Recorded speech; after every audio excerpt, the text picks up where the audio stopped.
ప్రకటన గ్రంథం 2:20 తుయితర సంఘంతో దేవుడు మాట్లాడుతూ ఒక గొప్ప నిందేశాడు అక్కడ.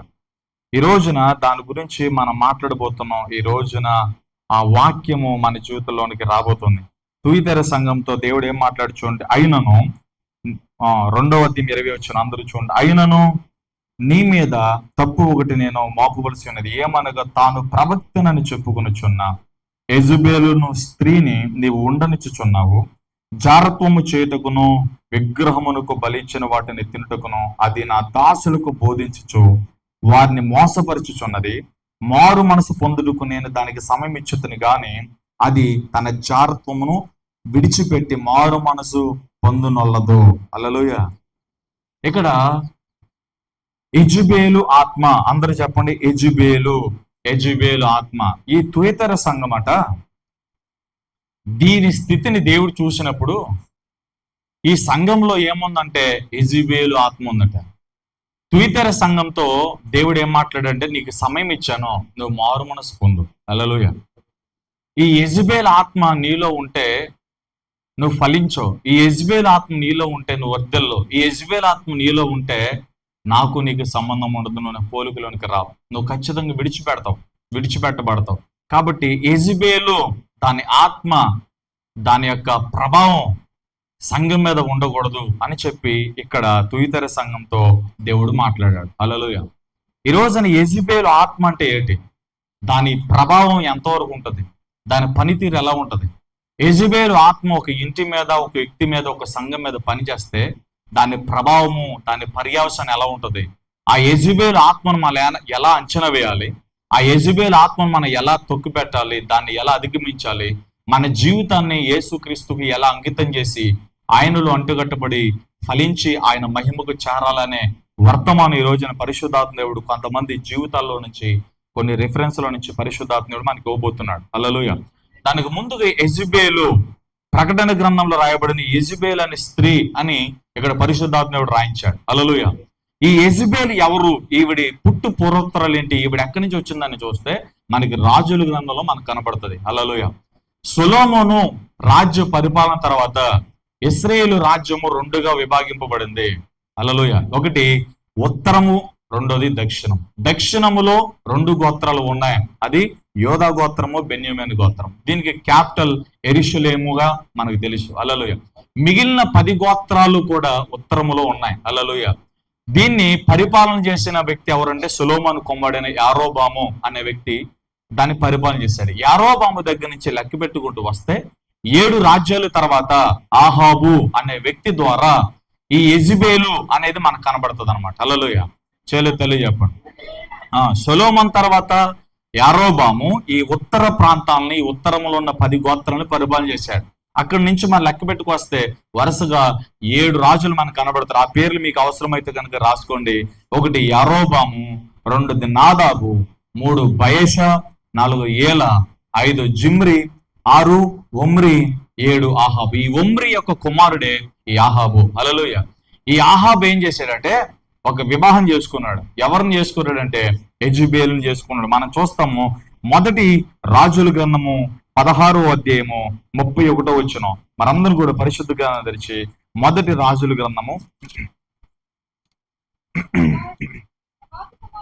16:31 నెబాతు కుమారుడైన యరొబాము జరిగించిన పాపపు క్రియలను అనుసరించి నడుచుకొనుటో స్వల్ప సంగతి అనుకుని, ఇక్కడ చూస్తే యరొబాము చేసే పాపములు చాలా భయంకరమైనవి, వాటిని చాలా స్వల్పంగా అనుకుంటాడు అంట. అవి చాలా ఘోరమైన పాపాలు. తర్వాత పాపపు క్రియలు అనుసరించి నడుచుకున్నట్టు స్వల్ప సంగతి అనుకుని అతడు సిదోనీయులకు రాజైన అద్పతీయుల కుమార్తె అయిన యెజబెలును వివాహం చేసుకుని బయలుదేవతను పూజించుచు వానికి మ్రొక్కుచుండెను. హల్లెలూయా. చెప్పండి. సిదోనీయుల పట్టణానికి సంబంధించిన యత్పతీయుల కుమార్తె. హల్లెలూయా. ఇతను ఎవరు అంటే ఒక పండితుడు లేదా ఒక పంతులు గారు అని చెప్పొచ్చు. హల్లెలూయా. అతని కుమార్తె ఎవరట? యెజబెల్. అందరూ చెప్పండి, అతని కుమార్తె ఎవరు? యెజబెల్. ఈవిడే ఎవరిని ఆరాధించేదంటే బయలను, అషేరిని ఆరాధించేది. ఆ రోజుల్లో బయలని ఆరాధించే వారందరికి కూడా ఉన్న ఒక నమ్మకం, విశ్వాసం ఏంటంటే పిల్లలు లేని వారికి పిల్లలను ఇస్తుందని, వారు వ్యవసాయాన్ని, పాడి పంటలను దీవిస్తుందని, ఆశీర్వాదము, ధనాన్ని, సమాధానాన్ని, నెమ్మదిని ఇచ్చే ఒక గొప్ప దేవతగా ఆ రోజుల్లో వాళ్ళు బయలుని సేవించేవారు, పూజించేవారు. హల్లెలూయా. అటువంటి విగ్రహార్పితమైన బయలును ఈ ఆహాబు తన రాజ్యంలోకి తీసుకొచ్చాడు. హల్లెలూయా. ఈవిడ వస్తా ఏం చేసింది? 850 మంది బయలు ప్రవక్తలను తీసుకొచ్చింది. బయలుని తీసుకొచ్చింది తన ఇంటికి. తీసుకొచ్చినప్పుడు తన ఇంట్లో పెట్టుకోవాలి, తన రాజ్యంలో పెట్టుకోవాలి. అంత మాత్రమే కాక ఈవిడ ఏం చేసింది తెలుసా? విచ్చలవిడిగా విగ్రహారాధన ప్రోత్సహించింది. హల్లెలూయా. ఏం చేసింది? విచ్చలవిడిగా విగ్రహారాధన ప్రోత్సహించింది. యెహోవాని ఆరాధించకూడదు, యెహోవాను ఆరాధించే వారందరినీ కూడా నేను చంపుతాను, ఇదిగో నా దేవత అయిన బయలును మాత్రమే, అషేరిని మాత్రమే మీరు పూజించాలి, బయలు దేవత ఆరాధన బహిర్గతంగా జరగాలి, అన్ని చోట్ల యెహోవా బలిపేటలు పడగొట్టబడాలి, బయలు బలిపేటలు కట్టబడాలని చెప్పి చట్టసభలో చట్టపరంగా అందరి ఎదుట బహిర్గతంగా ఈవిడ ఏం చేసిందంటే బయలు ఆరాధన సమాజంలో తీసుకొచ్చారు. హల్లెలూయా. ప్రైజ్ లార్డ్ చెప్పండి. ఇటువంటి యెజబెలు గురించి ప్రకటన గ్రంథంలో దేవుడు తుయతర సంఘంతో మాట్లాడుతున్నాడు. ఇదిగో యెజబెలు సంఘంలో ఉంది, యెజబెలు కుటుంబాల్లో ఉంది, యెజబెలు వ్యక్తిగత జీవితాల్లో ఉంది. ఈ రోజున ఆ యెజబెలును కనుక మీరు తరిమి కొట్టకపోతే, దాని నుంచి మీరు బయటకు రాకపోతే, యెజబెలును కనుక బయట విడిచిపెట్టకపోతే మీరు చాలా నష్టపోతారు సంఘం అని చెప్పి ఆ రోజున 7 సంఘములకు 7 ఉత్తరాలలో మూడవ సంఘమైన తుయతర సంఘంతో దేవుడు మాట్లాడాడు ఇక్కడ. హల్లెలూయా. చేతులెత్తి చెప్పండి, ఇంకా బాగా చెప్పండి. ఇప్పుడు ఈ యెజబెలు గురించి మనం ఎక్స్ప్లెనేషన్ మనకి పరిశుద్ధాత్మ దేవుడు చేశాడు. యెజబెలు ఎవరంటే బయలు ప్రవక్త, బయలు ప్రవక్తలను పోషించిన ప్రవక్త, విగ్రహారాధనను ప్రోత్సహించిన యెజబెలు. హల్లెలూయా. లోకంలో యెహోవా ప్రవక్తలను నిర్మూలం చేయాలని, యెహోవా ఆరాధనను, యెహోవా బలిపీఠాలను నిర్మూలం చేయాలని ప్రయత్నం చేసి యెహోవా ప్రవక్తలను చంపిన ఆత్మ ఈ యెజబెలు ఆత్మ. హల్లెలూయా. Praise lord. చేతులెత్తి చెప్పండి. ఇప్పుడు ఈ ఆత్మ ప్రభావం, ఇప్పుడు యెజబెలు అంటే మనకు క్లారిటీ వచ్చింది. ఇది ఐగుప్తుల నుంచి వచ్చింది, విగ్రహార్పితమైనది, శపించబడినది, దేవుని ఆలోచనకి దేవుని మనసుకు ఎటువంటి సన్నిహిత సంబంధం లేని బయట పరిస్థితి యెజబెలు మనకు కనబడుతుంది. హల్లెలూయా. యెజబెలు ఎవరి కుమార్తెో, ఈవిడ నెగిటివ్ ప్లేస్ ఏంటో, ఈవిడ ఎక్కడ పెళ్లి చేసుకుందో, ఎవరిని పెళ్లి చేసుకుందో, ఎక్కడి నుంచి ఎక్కడికి వచ్చిందో ఇప్పుడు దాకా పరిశుద్ధాత్మ దేవుడి ద్వారా మనం నేర్చుకున్నాం. హల్లెలూయా. ఇప్పుడు దీని ప్రభావం ఎలా ఉంటుందో మనం చూద్దాం. ఇది మనకు కావాల్సిన వాక్యం. యెజబెలు కనుక సంఘంలో, ఒక వ్యక్తి జీవితంలో, ఒక కుటుంబంలోని కనుక ప్రవేశిస్తే, యెజబెలుతో కనుక ఒక వ్యక్తి నడిస్తే అతని ప్రవర్తన ఎలా ఉంటుందో, సంఘం ప్రవర్తన ఎలా ఉంటుందో, కుటుంబ ప్రవర్తన ఎలా ఉంటుందో ఈ రోజున పరిశుద్ధాత్ముడు వాక్యాల నుంచి మనకు చూపించబోతున్నాడు. చూడండి, మొదటి రాజుల గ్రంథం 21వ అధ్యాయం 25వ వచనం చూడండి. అందరూ కూడా 21వ అధ్యాయం 25వ వచనం. తన భార్య అయిన యెజబెలు ప్రేరేపణ చేత, అండర్లైన్ చేయండి, ఆన్సర్ అంతా, జవాబంతా, వాక్యం అంతా అక్కడ ఉంటది. ప్రేరేపణ చేత యెహోవా దృష్టికి కీడు చెయ్య తన్న తాను అమ్ముకొనిన ఆహాబు వంటి వాడు ఎవ్వడునూ లేడు. హల్లెలూయా. అద్భుతమైన వర్తమాన పరిశుద్ధాత్ముడు మనకు ఇవ్వబోతున్నాడు. హల్లెలూయా. తన భార్య అయిన యెజబెలు ప్రేరేపణ, చూడండి, ఒక రాజుని, తన భర్తని, ఒక పురుషుణ్ణి ప్రేరేపణ చేసిందంటే ఎంత శక్తి కలిగిన ఆత్మ చూడండి. హల్లెలూయా. ఇదేం చేస్తుంది? ప్రేరేపిస్తుంది. పక్కన వాళ్ళకి చెప్పండి, యెజబెలు ఉందేమో జాగ్రత్త, నేను ప్రేరేపిస్తుంది. హల్లెలూయా. దీని ప్రభావం ఎలా ఉంటుందో ఈరోజు నేను పరిశుద్ధాత్మ సహాయంతో మీతో మాట్లాడబోతాను. హల్లెలూయా. ప్రేరేపణ, తన భార్య అయిన యెజబెలు ప్రేరేపణ చేత యెహోవా దృష్టికి కీడు చెయ్య తన్న తాను అమ్ముకొనిన ఆహాబు వంటి వాడు ఎవ్వడునూ లేడు. హల్లెలూయా. అంటే ఇక్కడ మనం అర్థం చేసుకోవాలి, యెజబెలు అనేది చాలా శక్తి కలిగిన ఆత్మ. ఇదొక దురాత్మ, ఇదొక వెలుగుదోత, ఇదొక భ్రమపరుచు ఆత్మ. హల్లెలూయా. మోసపరుచు ఆత్మ. ఇది చాలా ప్రమాదకరమైన ఆత్మ. ఇది ఏం చేస్తుందని తెలుసా? ప్రేరేపిస్తుంది, చిన్న ఆలోచన ఇస్తుంది. హల్లెలూయా. ప్రేరేపిస్తుంది. ఆ రోజున ఆదాము అవ్వ, గుర్తుందా? అవ్వను ప్రేరేపించిన ఆత్మ. ఇది నిజమా? దేవుడు నీకు ఇది నిజంగా చెప్పాడా? ఇది తింటే ఏమవుతుందో తెలుసా? మీ కన్నులు తెరవబడతాయి. హల్లెలూయా. ప్రేరేపిస్తుంది. ప్రేరేపిస్తుంది. మొట్టమొదటి పాట రాయండి, ప్రేరేపిస్తుంది. ఇది పాపమును చేయమని ప్రేరేపిస్తుంది, విగ్రహారాధన చేయమని ప్రేరేపిస్తుంది, జారత్వము చేయమని ప్రేరేపిస్తుంది, లోకము యొక్క ఆచారాలు సాంప్రదాయాలు చేయమని ప్రేరేపిస్తుంది. హల్లెలూయా. చాలా మంది దేవుని సన్నిధిలో ఎందుకుంటారో తెలుసా? సంఘము దేవుని సన్నిధిలోనికి రాకుండా, దేవుని సన్నిధిలో హాజరు కాకుండా, దేవుని సన్నిధిలో చేతులెత్తి ఆరాధన చేయకుండా, దేవుని వాక్యం వినకుండా, ఇది సంఘములో ఉన్న కొన్ని కుటుంబాలు, కొంతమంది వ్యక్తులు ఇది ఏం చేస్తుంది తెలుసా? అడ్డుకుంటది. హల్లెలూయా. ఇది ప్రేరేపిస్తుంది. ప్రతిరోజు ప్రతి ఆదివారం చర్చికి ఏం వెళ్తావులే, రాత్రంతా పని చేసావు కదా, రాత్రంతా ప్రయాణం చేసావు కదా, ఈరోజు భోజనం చేసి పడుకో. హల్లెలూయా. ఈరోజు నీకు ఒంట్లో బాగలేదు కదా, ప్రేరేపణ. ఈరోజు నీకు హెల్త్ బాగలేదు కదా, ఒంట్లో బాగలేదు కదా, ఇంట్లో పడుకో. హాస్పిటల్కైనా వెళ్ళు, డాక్టర్ గారి దగ్గరికైనా వెళ్ళు, ఊరికైనా వెళ్ళు, ప్రయాణానికైనా వెళ్ళు. హల్లెలూయా. పెళ్లికైనా వెళ్ళు, ఇంకా దేనికైనా వెళ్ళు, కానీ నువ్వు మాత్రం మందిరానికి వెళ్ళొద్దు. ఈ రోజున చాలా మంది మనుషుల హృదయాలు ఈ యెజెబెలు ఆత్మతో నింపబడి ఉన్నాయి. హల్లెలూయా. చెక్ చేసుకోండి. దేవుని మందిరం అంటే ఇష్టం ఉండదు, వాక్యము చదవడం అంటే ఇష్టం ఉండదు, ప్రార్థన చేయడం అంటే ఇష్టం ఉండదు. దీనికి ఆపోజిట్ లో పరిశుద్ధాత్మ దేవుడేమో నీ స్థితి బాగోకపోయినా, అనారోగ్యం ఉన్నా, అందరూ విడిచిపెట్టినా, ఎలాంటి స్థితి ఉన్నా నువ్వు దేవుని సన్నిధికి వెళ్ళు అని పరిశుద్ధాత్మ దేవుడు నిన్ను ప్రేరేపిస్తే, ఈ పక్కన అపవాది యెజెబెల్ ఆత్మ నిన్ను ప్రేరేపిస్తుంది. అసలు నీ బండిలో పెట్రోల్ లేదు, నీ చేతిలో డబ్బులు లేవు, వర్షం పడుతుంది, ఎండ వస్తుంది, నీకు సరిగ్గా హెల్త్ కండిషన్ సరిగ్గా లేదు. హల్లెలూయా. ప్రైజ్ లార్డ్ చెప్పండి. నీకు ప్రయాణం ఉంది, వివాహానికి వెళ్ళాలి, ఇదిగో మీ బంధువులు ఏమనుకుంటారు, మీ స్నేహితులు ఏమనుకుంటారు, దేవుని మందిరానికి ఒక్క వారం అంతా ఏం కాదు, ఈ ఆదివారం కాకపోతే మరొక ఆదివారం నువ్వు వెళ్ళొచ్చు, కానీ మరలా వాళ్ళకి పెళ్లి జరగదు కదా. ప్రేరేపణ, యెజెబెల్ ఆత్మ. దేవుడు స్పష్టంగా మాట్లాడుతున్నాడు. ఈ వారం కాకపోతే మరొక వారం నువ్వు ఆదివారం చర్చికి వెళ్ళొచ్చు.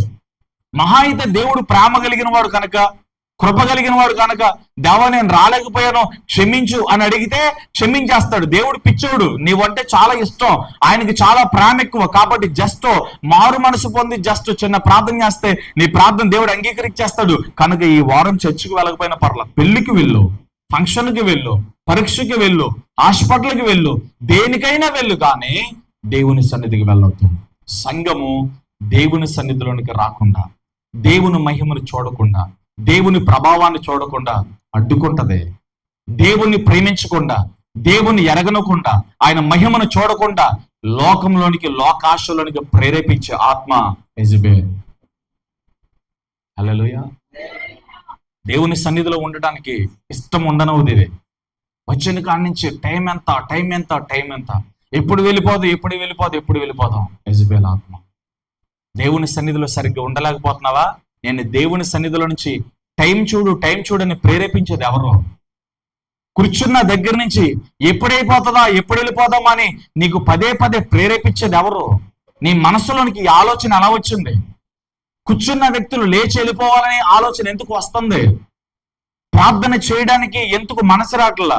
దేవుని ఆరాధించడానికి ఎందుకు శరీరం సహకరించట్లా? వాక్యం చదవడానికి ఎందుకు ఇష్టం ఉండదు? హల్లెలూయా. యెజెబెల్ అది సైలెంట్గా ఉండేది కాదు, అది ఊరుకునేది కాదు, ఎప్పుడు తిరుగులాడుతూనే ఉంటుంది. అది ఎవరు దేవునికి దగ్గరగా ఉంటారా వారిని వేరు చేద్దాం, ఎవరు దేవుని వెతుకుతారా వారిని వేరు చేద్దాం, ఎవరు దేవునికి లోబడతారా వారిని వేరు చేద్దాం, ఎవరు దేవుని అధికారాన్ని అప్పగించుకుంటారా వారిని వేరు చేద్దాం. సంఘం మీద నెగిటివ్, సేవకుడి మీద నెగిటివ్, దేవుని మీద నెగిటివ్, అవిశ్వాసాన్ని ప్రేరేపిస్తుంది. ప్రతి వాక్యాన్ని ఉరికొల్పించి ఇదిగో ఇది నిన్నే టార్గెట్ నీ మనసును పాడు చేయడానికి, నీ విశ్వాసాన్ని పాడు చేయడానికి వాక్యముగా ప్రకటిస్తూ ఉంటే ఆ యెజెబెల్ ఆత్మ నీ లోపటి నుంచి దాన్ని వక్రీకరించి మాట్లాడుతుంది. హల్లెలూయా. వక్రీకరిస్తాడు వాడు. పరిశుద్ధాత్మ దేవుడు నువ్వు బాగుపడాలని, పాపం నుంచి వేరు చేయబడాలని, యేసు సన్నిధిలో నువ్వు అంటుకట్టబడాలని, ఆయన మహిమ చూడాలని, ఆయన రాజ్యమునకు నువ్వు వారసుని కావాలని ఉన్నది ఉన్నట్లుగా పరిశుద్ధాత్మ దేవుడు మాట్లాడుతుంటే లోపట ఉండి యెజెబెల్ ఏం చేస్తుందో తెలుసా?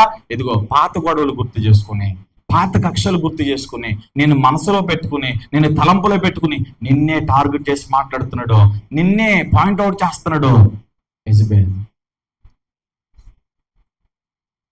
దాన్ని నువ్వు అలాగే ఉండనిచ్చి, అదే మనస్సాక్షితో నువ్వు వెళ్ళిపోతే, ఆ ప్రేరేపణ కనుక నువ్వు వింటే, ఇదిగో ఆహాబు లాంటి వాడు మరొకడు లేడు. హల్లెలూయా. ఆహాబు లాంటి వాడు మరొకడు లేడు.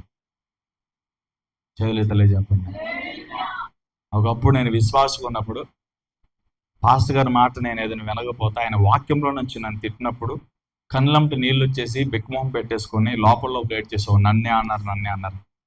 అలా కొన్ని రోజులు గడిచిన తర్వాత ఒకసారి యేసన్ గారు వాక్యం చెప్తున్నప్పుడు, ఆ వాక్యం వింటున్నప్పుడు ఆ దైవజనుడి యొక్క భారం గురించి యేసన్ గారిలో నుంచి దేవుడు నాతో మాట్లాడారు. 4 గోడల మధ్య ఆ దైవజనుడు నా కోసం, నా ఇంటి కోసం చేసిన ప్రార్థన, నా పరిస్థితి బాగోలేనప్పుడు దైవజనుడు పరిస్థితి ఎలా ఉన్నా, తనకు అనారోగ్యమన్నా నా ఇంటికి వచ్చాడు, తన బ్రతుకు బాగోకపోయినా నా ఇంటికి వచ్చాడు, తన గాయముతో ఉన్నా నా గాయాల కోసం ప్రార్థన చేశాడు, తన ఇంట్లో ఏమి లేకపోయినా నా ఇంట్లో నా అవసరతలు తీరాలని ప్రార్థన చేశాడు, తన పరిస్థితి ఎలా ఉన్నా నా పరిస్థితి బాగోలని ప్రార్థన చేశాడు. అహర్నిశలు నా కోసం, నా ఇంటి కోసం ప్రార్థన చేసిన నా దైవజనుడు నన్నంటే తప్పేంటి అని పరిశుద్ధాత్ముడు దైవజనుడు యేసన్న గారిలో నుంచి నాతో మాట్లాడితే నా కళ్ళు తెరవబడ్డాయి. ఒక రోజున ఒంటరిగా వెళ్ళి దైవజనుడు కాళ్ళ మీద పడి నేను ఎన్నో తిట్టుకున్నా, ఎన్నో అనుకున్నా, మిమ్మల్ని అర్థం చేసుకోలేకపోయా, వాక్యాన్ని అపార్థం చేసుకున్నా. అప్పుడు దాకా యెజబెల్ ఆత్మతో ఉన్నా, వాక్యం అర్థం చేసుకోలేకపోయా. దైవజనుడిని పాయింట్అవుట్ చేశా, ప్రతి వాక్యాన్ని నెగిటివ్ గా చూసా, నా మనసు చెడిపోయింది. కానీ ఒక రోజున దైవజనుడు వాక్యము నాలోనికి వచ్చిన తర్వాత, ఆ వాక్యము ద్వారా పరిశుద్ధాత్ముడు నా కన్నులు తెరిచిన తర్వాత, నేను దైవజనుడి కాళ్ళ మీద పడి క్షమించమని అడిగిన తర్వాత, హల్లెలూయా, ఆ 2వ వారంలో పరిశుద్ధాత్మ శక్తిని తట్టుకోలేని పరిశుద్ధాత్మ శక్తితో నింపబడ్డాయి. ఆ యెజబెల్ ఆత్మ నాలో ఉన్నంత వరకు ఒక వాక్యము మంచిగా అర్థమైతే మరొక వాక్యం అర్థమయ్యేది కాదు. నాకు ఇనుసంపుగా, నాకు చక్కగా ఉన్న వాక్యానేమో డైరీలో రాసుకునేవాడిని. కొద్దిగా కష్టంగా నా గురించి అంటున్నాడనే ఆలోచన వచ్చినప్పుడు ఆ వాక్యం డైరీలో రాసేవాడిని కాదు. హల్లెలూయా. యేసన్న గారు అప్పుడు బోధించారు. ఈ దైవజనుడు ఎలాంటి వాడు తెలుసని బోధించినప్పుడు 6-7 మాటలు చెప్పినప్పుడు 6-7 మాటలు నిజమే కదా అనిపించాను. నిజమే, ఆ దైవజనుడికి లోపట ఎలాంటి అప్పులున్నా నీ అప్పులు తీరాలని ప్రార్థన చేస్తాడు. తన కుటుంబంలో ఏమీ లేకపోయినా నీ ఇంట్లో అవసరత తీరాలని ప్రార్థన చేస్తాడు. తన జీవితం ఎలా ఉన్నా, ఎంత శత్రుత్వం ఉన్నా, ఎంత భయం ఉన్నా, ఎంత ఆందోళన ఉన్నా, వాటన్నిటినీ దిగమింగుకుని మీకోసమే ప్రార్థన చేస్తాడు. హల్లెలూయా. చెప్పండి. ఆ రోజున పరిశుద్ధాత్మ అభిషేకం నాలోనికి వచ్చాడు. ఒప్పుకున్న తర్వాత దైవజనుడితో సమాధాన పడిన కాళ్ళ మీద పడ్డాను. ఎన్నో మార్లు కాళ్ళ మీద పడ్డా. దైవజనుడితో దెబ్బలు తిన్నాను. హల్లెలూయా. కానీ దైవజనుని ఎప్పుడు వదిలిపెట్ల. తల్లి చెప్పండి. హల్లెలూయా చెప్పండి. యెజబెల్ ఆత్మ మనల్ని ఏం చేస్తుంది? వాక్యముగా పరిశుద్ధాత్మ దేవుడు ప్రకటిస్తుంటే యెజబెలు లోపట ఏం చేస్తుందో తెలుసా? ప్రేరేపిస్తుంది. దాన్ని వినకుండా ప్రేరేపిస్తుంది. నేను వచ్చేసరికి అక్క కొన్ని ప్రార్థన చేస్తుంది, హెప్షిబా అక్క. హల్లెలూయా. నీ రాకడికి మమ్మల్ని సిద్ధపరచు ప్రభా. దావీదు ఎలాగ నీ ఆత్మను పొందాడో నీ ఆత్మతో మమ్మల్ని అభిషేకించు ప్రభా. హల్లెలూయా. రావటం గుమ్మలోకి రావటం ఆ ప్రార్థన నాకు వినపడింది. నా వాక్యం కూడా అదే కదా ఈరోజు. హల్లెలూయా. ఈరోజు నా వాక్యం కూడా అదే కదా అనిపించింది. చేతులు తల్లి చెప్పండి. యెజబెలు ఎవరిలో ఉందో ఈరోజు వారు మీకు అర్థమవుతారు. నీకు నువ్వు అర్థమవుతావు. నీలో యెజబెల్ ఉందో లేదో నీకు అర్థమవుతుంది. ఈ రోజున నీ లోపల ఏ ఆత్మ ఉందో, నీ నడిపింపు ఏంటో, నీ ఆలోచన ఏంటో, నీ తలంపులేంటో, నీ ప్రవర్తన ఏంటో ఈ రోజున నీ ముందు నీ జీవితాన్ని పరిశుద్ధాత్ముడు పెడతాడు. ఇంకా లోతులకు మనం వెళ్తాం. ఇది ఏం చేస్తుందంటే ప్రేరేపిస్తుంది. ఫస్ట్ గా ఏమని దేవుని సన్నిధిలో, సంఘము దేవుని సన్నిధిలో ఉండకుండా, సంఘము దేవుని మహిమ చూడకుండా, సంఘము దేవుని సన్నిధిలో మహోన్నతుడైన దేవుని ముందు కనబడకుండా ఈ సంఘములోనికి చొరబడి, కొన్ని హృదయాలకు చొరబడి, కొన్ని కుటుంబాలకు చొరబడి వాడు ఏం చేస్తాడు తెలుసా? దేవుని సన్నిధికి వెళ్లకుండా ప్రేరేపిస్తాడు.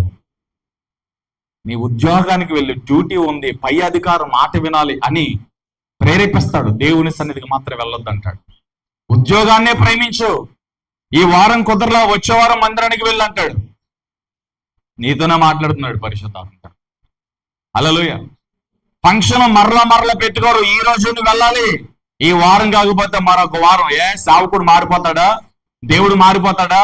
మరలా ఆదివారం జరగదా? ఏదో ఒకటి చెప్పొచ్చులే పాస్టర్ గారికి, అబద్ధం అనేది ఏదో ఒకటి చెప్పొచ్చులే పాస్టర్ గారికి. నువ్వు ఈ ముందు ఈ రోజు ఫంక్షన్కి వెళ్ళకపోతే నీ అక్క చెల్లు ఏమనుకుంటారు, నీ అన్న తమ్ములు ఏమనుకుంటారు, నీ బంధువులు స్నేహితులు ఏమనుకుంటారు? కనుక దేవుని మందిరము కంటే, దేవుని సన్నిధి కంటే, దేవుని క్రమము కంటే ఫంక్షన్లు, ప్రయాణాలే నువ్వు వెళ్ళాలి. ప్రేరేపణ. హల్లెలూయా. దేవుని సన్నిధి కంటే, దేవుని వాక్యాన్ని కంటే, దేవుని క్రమము కంటే లోకాన్ని ప్రేమించేటట్లుగా ప్రేరేపిస్తుంది. హల్లెలూయా. చెప్పండి.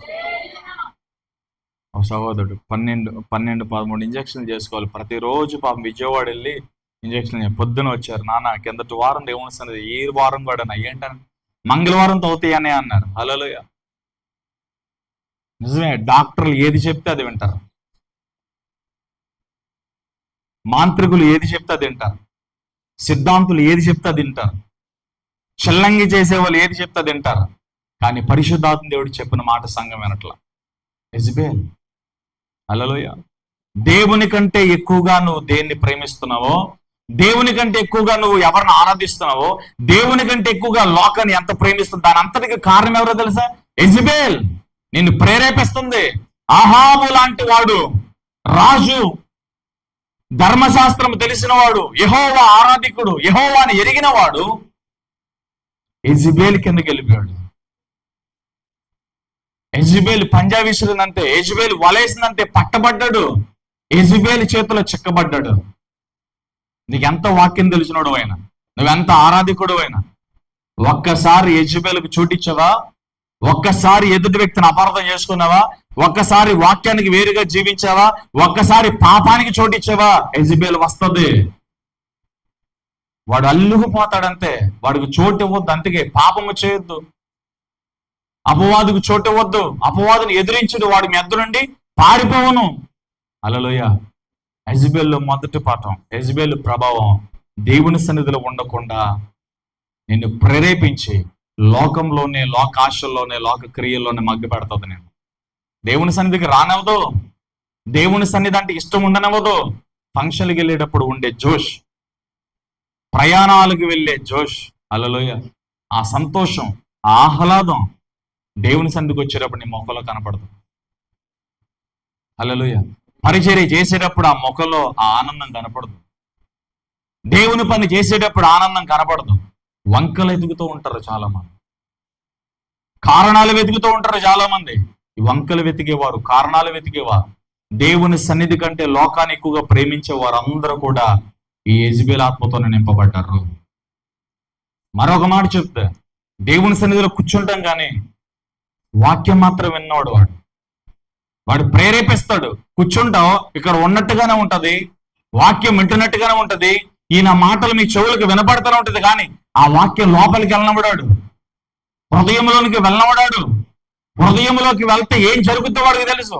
హృదయంలోనికి కనుక దేవుని మాట వెళితే అక్కడ ఫలం వస్తుంది, అక్కడ మారు మనసు కలుగుద్ది, అక్కడ దేవుని క్రియ జరుగుతుంది, దేవుని మహిమ అక్కడ వెల్లడవుతుంది. కనుక ఇటు వినే వాక్యం ఇటు వెళ్ళిపోయేటట్లుగా ప్రేరేపిస్తాడు, అన్య మనసును ప్రేరేపిస్తాడు వాడు. హల్లెలూయా. కాబట్టి యెజబెల్కు చోటిచ్చావేమో. ఏం చేస్తాడు వీడు? దేవుని సన్నిధిలో ఉండనవాడు, ప్రార్థన చేయనవాడు, వ్యక్తిగత ప్రార్థన ఉండదు, వాక్యదానం ఉండదు, దేవుని క్రమంలో ఉండవు. ఎక్కడికి వెళ్ళినా ఏం చేస్తున్నావో తెలియదు. నువ్వు మహా అయితే డ్యూటీ అంటావు, వ్యాపారం అంటావు, అదంటావు, ఇదంటావు. రోజులు గడిచిపోతే కానీ దేవునికి నీకు ఎటువంటి సన్నిహిత సంబంధం ఉండదు. దేవుని రాజ్యంలో నీ స్థితి ఏంటో నీకు తెలియదు. ఎందుకు ప్రభువుని నమ్ముకున్నావో తెలియదు, ఎందుకు చర్చికి వస్తున్నావో తెలియదు, ఎందుకు వెళ్తున్నావో తెలియదు. నీ జీవితం అంతా ఒక క్వశ్చన్ మార్క్. హల్లెలూయా. విశ్వాసం లేకుండా, నిరీక్షణ లేకుండా, దేవుని కోసం కనిపెట్టుకునే స్థితి లేకుండా వీటన్నిటిని దొంగిలించేస్తున్నాడు. ప్రేరేపణ దేవుని సన్నిధిలో ఉండకుండా ప్రేరేపిస్తుంది. రెండవది, వాక్యంగా ప్రకటించబడుతున్నప్పుడు, సత్యము సత్యముగా ప్రకటించబడుతున్నాడు. దేవుడు ఏదైతే చెప్తున్నాడో అది పరిశుద్ధాత్మ దేవుడు మనతో మాట్లాడుతున్నప్పుడు దాన్ని వక్రీకరిస్తాడు. హల్లెలూయా. వక్రీకరిస్తాడు. లోపట ఉండి వక్రీకరణ, ఇది కాదు, ఇది వినొద్దు, అలా కాదు. ఈ దేవుడు ప్రేమ కలిగిన వాడు, కృప కలిగిన వాడు, కాబట్టి నువ్వు పాపం చేసినా పర్లా, వ్యభిచారం చేసినా పర్లా, జారత్వం చేసినా పర్లా, దేవుడు ప్రేమ కలిగిన వాడు, కృప కలిగిన వాడు, క్షమిస్తాడు. హల్లెలూయా. ఇలాంటి నికోలాయిత్తుల బోధ, బిలాము బోధ ఈ రోజున సంఘాల్లో కనబడుతుంది. హల్లెలూయా. యెజబెల్ ఆత్మ ఏం చేస్తుంది? ఇది కాంప్రమైజ్ అనగా దాంతో పాపముతో రాజీ పడిపోవటం, శోధనతో రాజీ పడిపోవటం. వాక్యమేమో నెత్తురు కారునంతగా మీరు పాపముతో పోరాడవలను. మీరు పాపంలో పడకూడదు, శోధనలో పడకూడదు. నెత్తురు కారునంతగా మీరు పాపంతో పోరాడాలి అని వాక్యం చెప్తుంటే, పరిశుద్ధాత్ముడు చెప్తుంటే, ఇటు నుంచి నికోలాయిత్తుల బోధ, బిలాము బోధ, కాంప్రమైజ్, తగ్గు. హల్లెలూయా. తెలియజెప్తాను. ఇదే మాట తిమోతికి అపోస్తలుని పౌలు రాస్తాడు.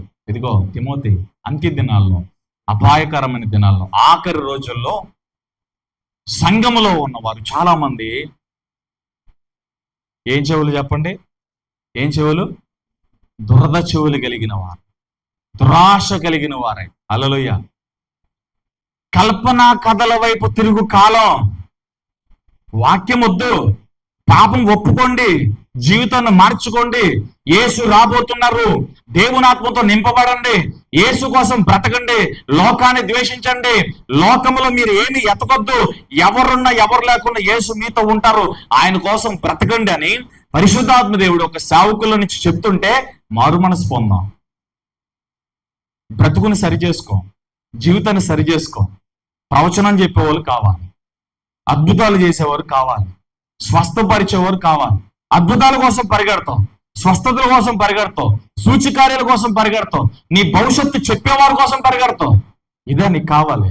నీ బ్రతుకు మారకుండా, నీ పాపం విడిచిపెట్టకుండా, నీ జీవితాన్ని మార్చుకోకుండా, యేసుకు చోటు ఇవ్వకుండా, యేసు ప్రభుకు అవకాశం ఇవ్వకుండా ఎక్కడికెక్కడికో పరిగెడతాం. ఏమవుతుంది? అద్భుతం లేదు అని కాదు నా భావన, స్వస్థత లేదు అని కాదు నా భావన. అద్భుతాలు, స్వస్థతలు ఆనాటి నుండి నేటికి రాబోతున్న రోజులు కూడా దేవుడు ఖచ్చితంగా జరిగిస్తాడు. ఆయన అద్భుతకరుడు. అయితే అద్భుతాల కంటే, స్వస్థతల కంటే, సూచక కార్యాల కంటే, మహత్కార్యాల కంటే, ప్రవచనాల కంటే, భవిష్యత్తు తెలుసుకోవడం కంటే అతి ప్రాముఖ్యమైనది ఏంటో తెలుసా? మారు మనసు, రక్షణ. హల్లెలూయా. అసలు మారు మనసు లేకుండా, రక్షణ లేకుండా, యేసుతో అంటుబట్టకూడకుండా, ఆయనకు చోటు ఇవ్వకుండా, ఆయనకు స్థలం ఇవ్వకుండా, ఆయన నీ జీవితంలో లేకపోతే అద్భుతం ఏం జరుగుతుంది? హల్లెలూయా. వక్రీకరిస్తాడు. వక్రీకరణ. ఇది అక్కడ అద్భుతాలు, ఇక్కడ అద్భుతాలు, అక్కడ స్వస్థత, ఎక్కడ స్వస్థతలు. యేసు ఉన్నక్కడ జరుగుతాయి. నీలో యేసు ఉంటే నువ్వు జరిగిస్తావు. నీలో యేసు లేడు. కిందటి వారం చెప్పా, గుడ్డివారుగా ఉన్నారు, పరిసయ్యులు గుడ్డివారుగా ఉన్నారు. ఆ గుడ్డివాడేమో కళ్ళు తెరవబడి యేసు నన్ను బాగు చేశాడని అందరికీ సాక్షిగా ఉంటే, వీళ్ళేమో కళ్ళుండి చూడలేని గుడ్డివారు, చెవులుండి వినలేని గుడ్డివారు, హృదయం ఉండి గ్రహించలేని గుడ్డివారు వీళ్ళు. యెజబెల్ పరిసయ్యుల హృదయాలను కట్టిపడేశాడు. హల్లెలూయా.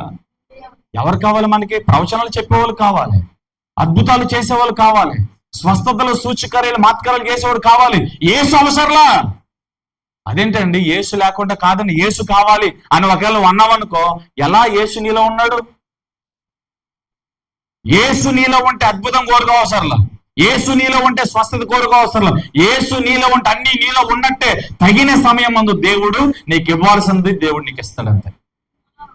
యేసు నీలో ఉండాలి కదా. పరిశుద్ధాత్ముడు ఇదే ఖచ్చితమైన బోధ. ముందు మారు మనసు పొందు, రక్షణ పొందు, యేసుకు చోటు. వాక్యం ఏది చెప్పింది అది వాక్యానుసారంగా బ్రతుకు. వాక్యానుసారమైన జీవితం లేకుండా వాక్యాన్ని వక్రీకరించేవారు మాట్లాంటావా నువ్వు? వాక్యముగా పరిశుద్ధాత్ముడు మనతో మాట్లాడుతుంటే అది గిట్టక, అది అర్థం కాక, అది డైజెషన్ కాక, దాన్ని ఆ యెజబెల్ నీలో ఉండి వాడు ప్రేరేపిస్తాడు. హల్లెలూయా.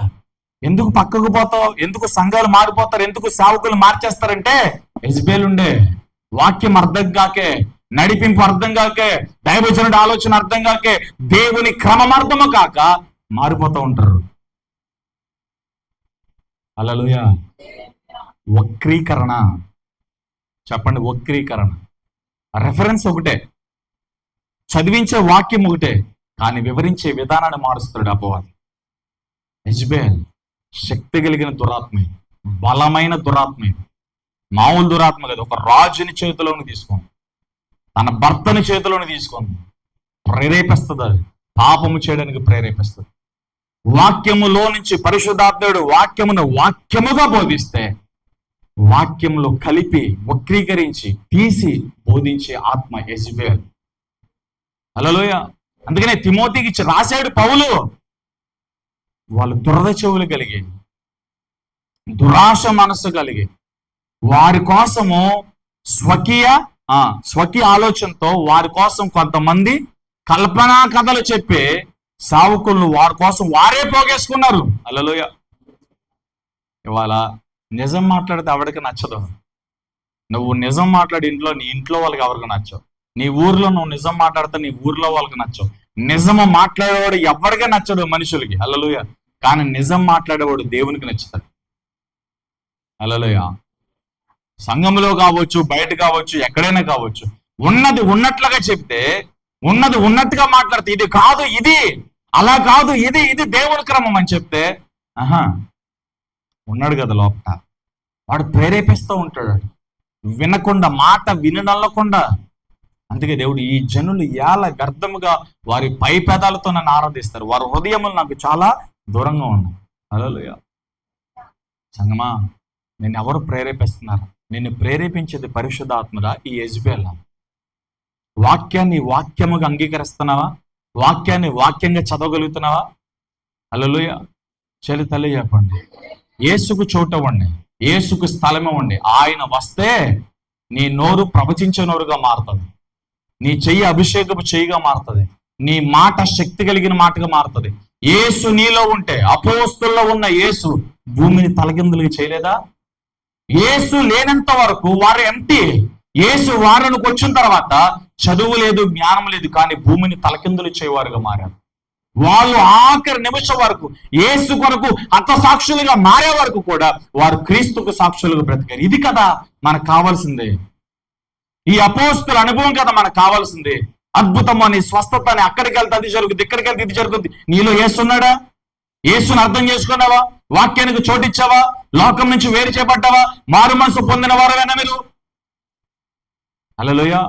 మారు మనసు పొందకుండా, యేసుకు చోటు ఇవ్వకుండా, యేసుని అర్థం చేసుకోకుండా, ఆయన ఎలాంటోడో తెలుసుకోకుండా, ఆయన వాక్యమునకు లోపడకుండా ఎక్కడికెక్కడికి వెళ్ళినా, సేవకులు మార్చేసినా, సంఘాలు మార్చేసినా, నువ్వు యెజబెల్తో ఉన్నావు.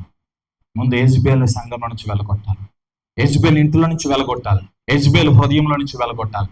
యెజబెల్ ఉన్నాడా, వాడు పర్యావసానం ఇంకెంత తీవ్రత ఉంటుందో మనం చూడబోతాం. హల్లెలూయా. వాక్యమును వక్రీకరిస్తాడు. మొదటి పాయింట్ చెప్పేవాడు దేవుని సన్నిధిలో ఉండనివాడు. చాలా మంది చూడండి, ఆదివారమే వస్తుంది, ఆదివారమే హెల్త్ బాగోదు, ఆదివారమే ఫంక్షన్లు ఉంటాయి. ఈరోజు ఆదివారం చాలా మంది దేవుని సన్నిధిలో లేరు. నిజంగా కొంతమంది హెల్త్ బాగోలేక న్యాయమైన కారణంతో కొంతమంది ఇంటి కూడా ఉన్నారు. అది దేవుడు అర్థం చేసుకుంటాడు. కానీ కావాలని, హల్లెలూయా, కావాలని దేవుని సన్నిధికి అయిష్టం ఉండి, ఇష్టం లేకుండా లోక పనుల్లో ఉన్న వారందరూ కూడా ఎవరంటే యెజబెలు. లేదండి నేను బాగానే ఉన్నా, పైరూపం వద్దు బ్రదర్, పైరూపం వద్దు సిస్టర్. హల్లెలూయా. నువ్వు యేసుని ద్వేషించావు, యేసుని ప్రేమించేవారైతే దేవుని సన్నిధిలో ఉంటారు, యేసుని ప్రేమించేవారైతే క్రమంలో ఉంటారు. యేసు నువ్వు ఇంకా అర్థం చేసుకోవాలి, ఆయన వాక్యం నువ్వు అర్థం చేసుకోవాలి. ఎందుకని తెలుసా? యెజబెల్ లోకంలోనికి నేను ప్రేరేపిస్తుంది, లోక ఆశల్లోనికి ప్రేరేపిస్తుంది, లోక కుయుక్తుల్లోనికి నేను ప్రేరేపించి కట్టిపడేశాడు ఈ రోజున యెజబెల్. హల్లెలూయా. చెల్లి తల్లి చెప్పండి, గట్టిగా చెప్పండి, గట్టిగా చెప్పండి అండి. హల్లెలూయా. చూడండి, ఇప్పుడు యెజబెల్ గురించి ఇక్కడ మనం చదివాం కదా, ఏంటది? తన భార్య అయిన యెజబెల్ ప్రేరేపణ చేత యెహోవా దృష్టికి కీడు చెయ్యి తను అమ్ముకొనినా. ఇక్కడ అమ్ముకొనినా. హల్లెలూయా. అంటే ఇక తన ఇష్టం లేదక, అంటే తన ప్రభావం తన మీద కూడా లేదు. హల్లెలూయా.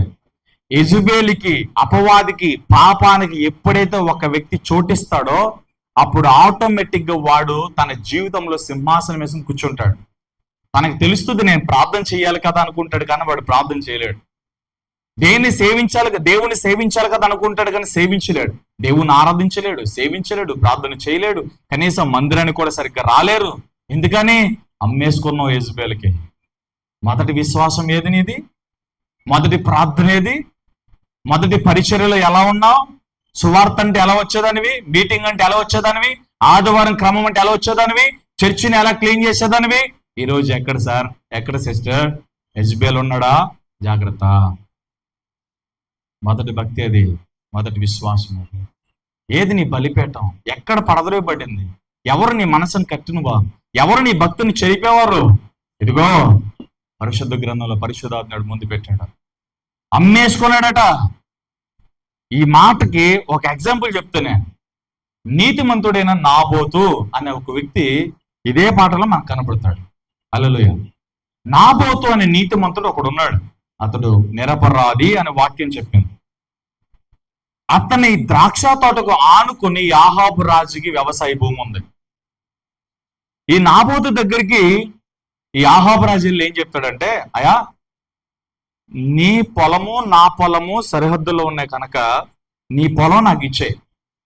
నీ పొలానికి బదులు నేను వేరొక స్థలం వేరొక చోట ఇస్తా, లేదా నీకు డబ్బులు ఇస్తాను, నీ పొలం వాల్యూ చెప్పు, దాన్ని నేను కొనుక్కుంటాను అని అన్నాడు. హల్లెలూయా. అప్పుడు నాబోతు ఏమంటాడంటే, రాజుగారు నన్ను క్షమించండి, ఇది నేను కష్టపడినది అయితే నేను నీకు అమ్మేసేవాడిని. ఇది నేను కష్టపడి సంపాదించింది కాదు, నా పితృపారపర్యంగా నా వారసత్వ పరంగా నా తండ్రి గారు నాకు ఇచ్చారు. నేను దీన్ని అమ్మలేను, నా తండ్రి నాకు ఇచ్చారు కాబట్టి ఇది నా తర్వాత నా పిల్లలకి వెళ్ళాలి, కాబట్టి దీన్ని నేను అమ్మలేను అని అన్నాడు. వాస్తవానికి అతను చెప్పిన న్యాయం. ఈ విషయం కూడా ఆహాబుకు తెలుసు. ఎందుకంటే మోషే ధర్మశాస్త్రం ప్రకారం పితృపారంపర్యంగా వచ్చే ఏ ఆస్తిని కూడా అమ్మకూడదు. అది వంశపరంగా తరాలు మారాలే తప్ప అది అమ్మడానికి వీల్లేదు. దీని రిఫరెన్స్లు మీరు రాసుకోండి. పితృజతం గురించి లేవియకాండం 25:34 మీరు రాసుకుని ఇంటికి చదువుకోండి. మీకు ఎప్పుడైనా మీకు అవసరం అయితే కాబట్టి నేను రెఫరెన్స్ ఇస్తున్నా. లేవికాండం 25:34, సంఖ్యాకాండం 36:7. లేవికాండం 25:34, సంఖ్యాకాండం 36:7. ఈ రెండు రెఫరెన్సెస్ ఆధారంగా దేవుడైన యెహోవా మోషేకి చెప్పిన మాట తెలుసా? పితృపారంపర్యముగా తరతరములుగా మీ నాన్నగారు మీ తాతగారు ఇచ్చిన ఆస్తిని నువ్వు అమ్మకూడదు. హల్లెలూయా. కాబట్టి ఈ విషయం ఆహాబుకు తెలిసి ఉండాలి, ఖచ్చితంగా తెలుసు. హల్లెలూయా. అయితే నాబోతు చెప్పిన సమాధానానికి నేను అమ్మలేను, దయచేసి సారీ అని చెప్పాడు. ఎవరు చెప్పారు? నాబోతు ఆహాబుకు చెప్పారు. ఈ ఆహాబు రాజు ఏం చేశాడంటే సరే అని చెప్పి వచ్చేసాడు. ఈ మేడం గారు ఏదో అంటిస్తానికి ఎవరినో పాడేయడానికి బయటికి వెళ్ళింది. అలా ఈవిడ పని అంతే కదా, ప్రేరేపించడమే, మండేవారిని చల్లార్చడమే యెజబెల్ ఆత్మలో ఎదిగే వారిని వెనక్కి లాగటమే యెజబెల్ పని. హల్లెలూయా. ఈవిడ బయటికి వెళ్ళింది, ఈవిడ లేదు. ఈయన వచ్చేసరికి ఈయన ఎలా ఉన్నాడు తెలుసా? మూతి ముడుచుకుని అలిగి ఒక చిన్నపిల్లలాగా మంచం మీద పడుకున్నాడు. అన్నం తింటూ మానేశాడు. అని సొంత మాట కాదు, వాక్యాలు ఉన్నాయి. హల్లెలూయా. తెలియజెప్పండి.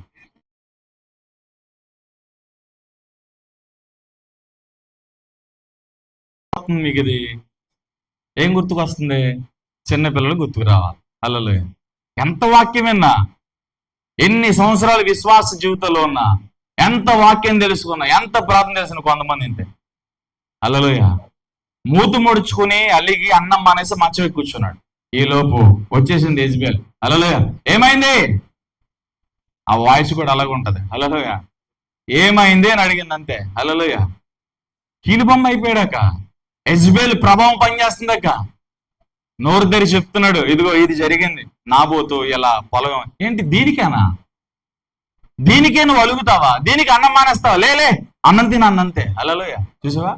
అక్రమం చేయడానికి, ఇతరులది లాక్కోవడానికి ఏమీ సందేహించాల. హల్లెలూయా. తెలియజెప్పండి, గట్టిగా చెప్పండి. యెజబెల్ ఏం చేసిందో తెలుసా? లేచి నువ్వు అన్నం తిను, ఆ పొలం నీదవుతుంది, ఆ తోట నీదవుతుంది. అది ఎలా రావాలో, అది నీకు ఎలా నీ సొంతం అవ్వాలో నేను ప్లాన్ చేస్తా, అది నీకు వచ్చేటట్లుగా నేను చేస్తా. నువ్వేం బాధపడొద్దు. నువ్వు మూతి ముడుచుకుంటావు పని ఏంటి? అన్నం మానాల్సిన పని ఏంటి? టెన్షన్ పడాల్సిన పని ఏంటి? నేను చూసుకుంటా. ఆ పొలం నీకు అప్పగిస్తా, నీ పొలంలో ఆ పొలాన్ని కలుపుతా, నువ్వు టెన్షన్ పడొద్దు అని వాగ్దానం ఇచ్చేసాను. హల్లెలూయా. వీడైనా అడగాలి కదా, ఎలా, నువ్వు ఎలా చేస్తావు, ఏం చేస్తావు, ఆ పొలం నాకు ఎలా వస్తుంది అని అడగాలి కదా. ఏం అడగల, కీలుబొమ్మ.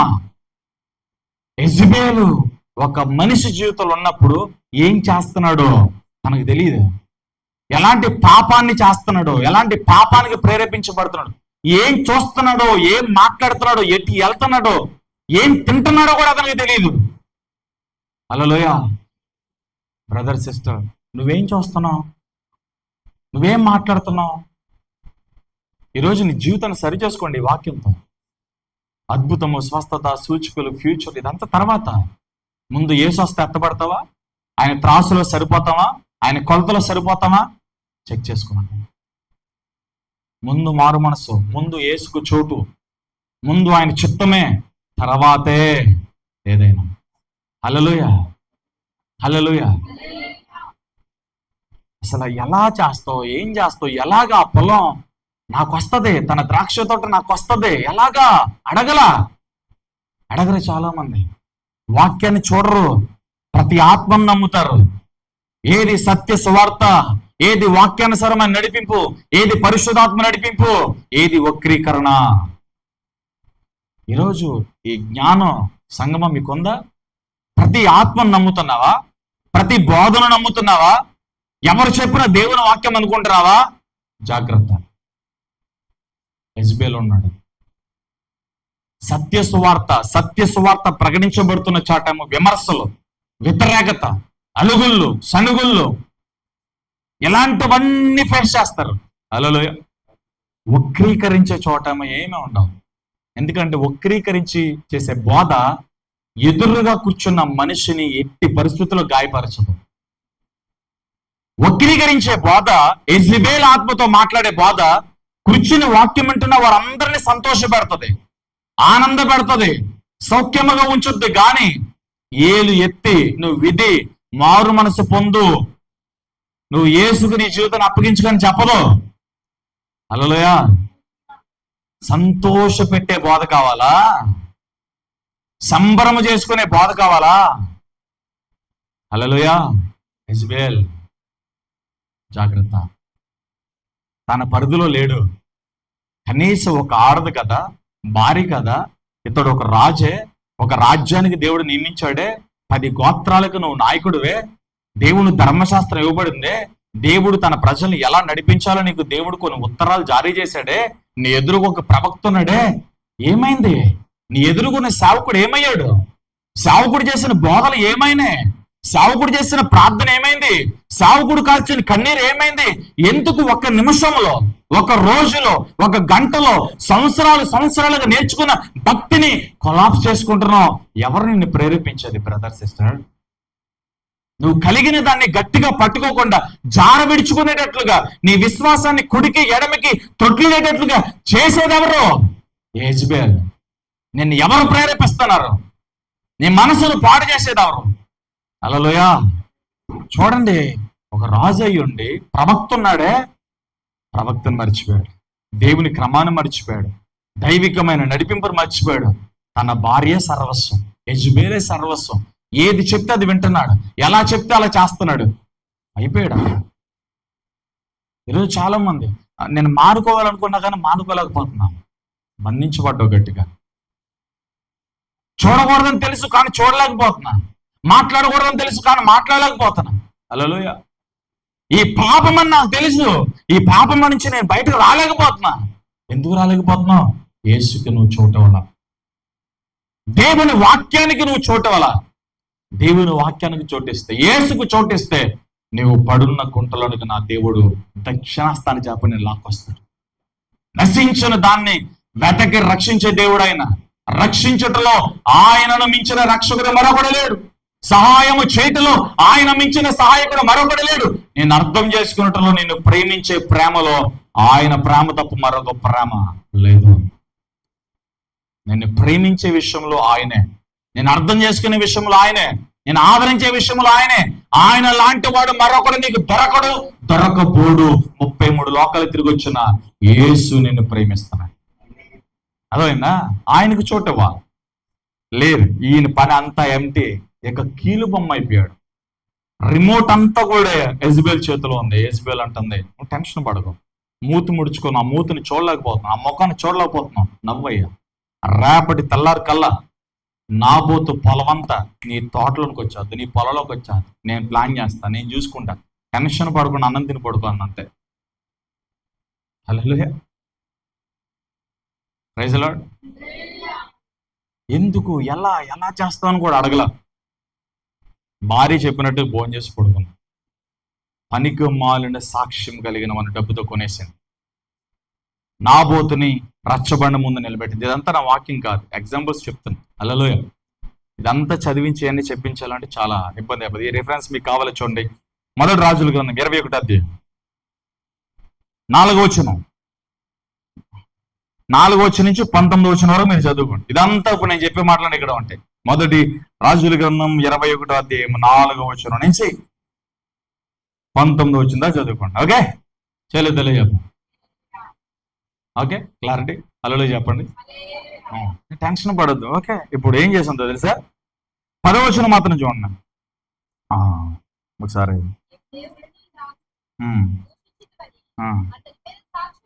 అలాగే ఒకసారి 5వ వచనం చదవండి. అంతటా అతని భార్య అయిన యెజబెలు వచ్చి, నీవు మూతి ముడుచుకున్నవాడవై భోజనము చేయక ఇందుదేమని అతను అడగ్గా. ఇందాక అన్నాను కదా, మూత ముడుచుకుని చిన్నపిల్లలు కలిగి మంచమే కూర్చున్నాడని చెప్పారు. అది ఇదనమాట. హల్లెలూయా. ద్రాక్ష తోట నేను ఇస్తా నీకు, వాడి సంగతి నేను చూస్తా, నువ్వు టెన్షన్ పడద్దు అనగానే ఓకే, ప్లాన్ గీసేసింది. ఎక్కడికి ఇస్తుంది చూడండి. 9వ వచనం, ఆ తాకీదులో వ్రాయించినది ఏమందనగా, ఉపవాస దినము జరగవాలని మీరు చాటించి నాబోతు జనుల ఎదుట నిలవబెట్టి నీవు దేవునిని రాజుని దూషించదువని అతని మీద సాక్ష్యములు పలుకటకు పనికిమాలిన 2 మనుషులను సిద్ధపరచుడి.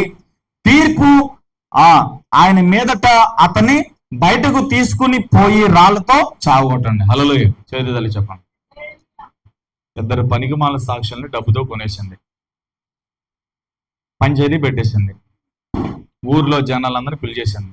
వాళ్ళందరూ ఎదురుగి పనికిమాలిన సాక్షులు ఏం చెప్తున్నారంటే, కొంతమంది ఉంటారు కదా, తానంటే తందని అనేవారు. ఊ అంటే ఊ అంటారు, అది ఊ అని తెలిసిన ఊ అంటారు కొంతమంది. హల్లెలూయా.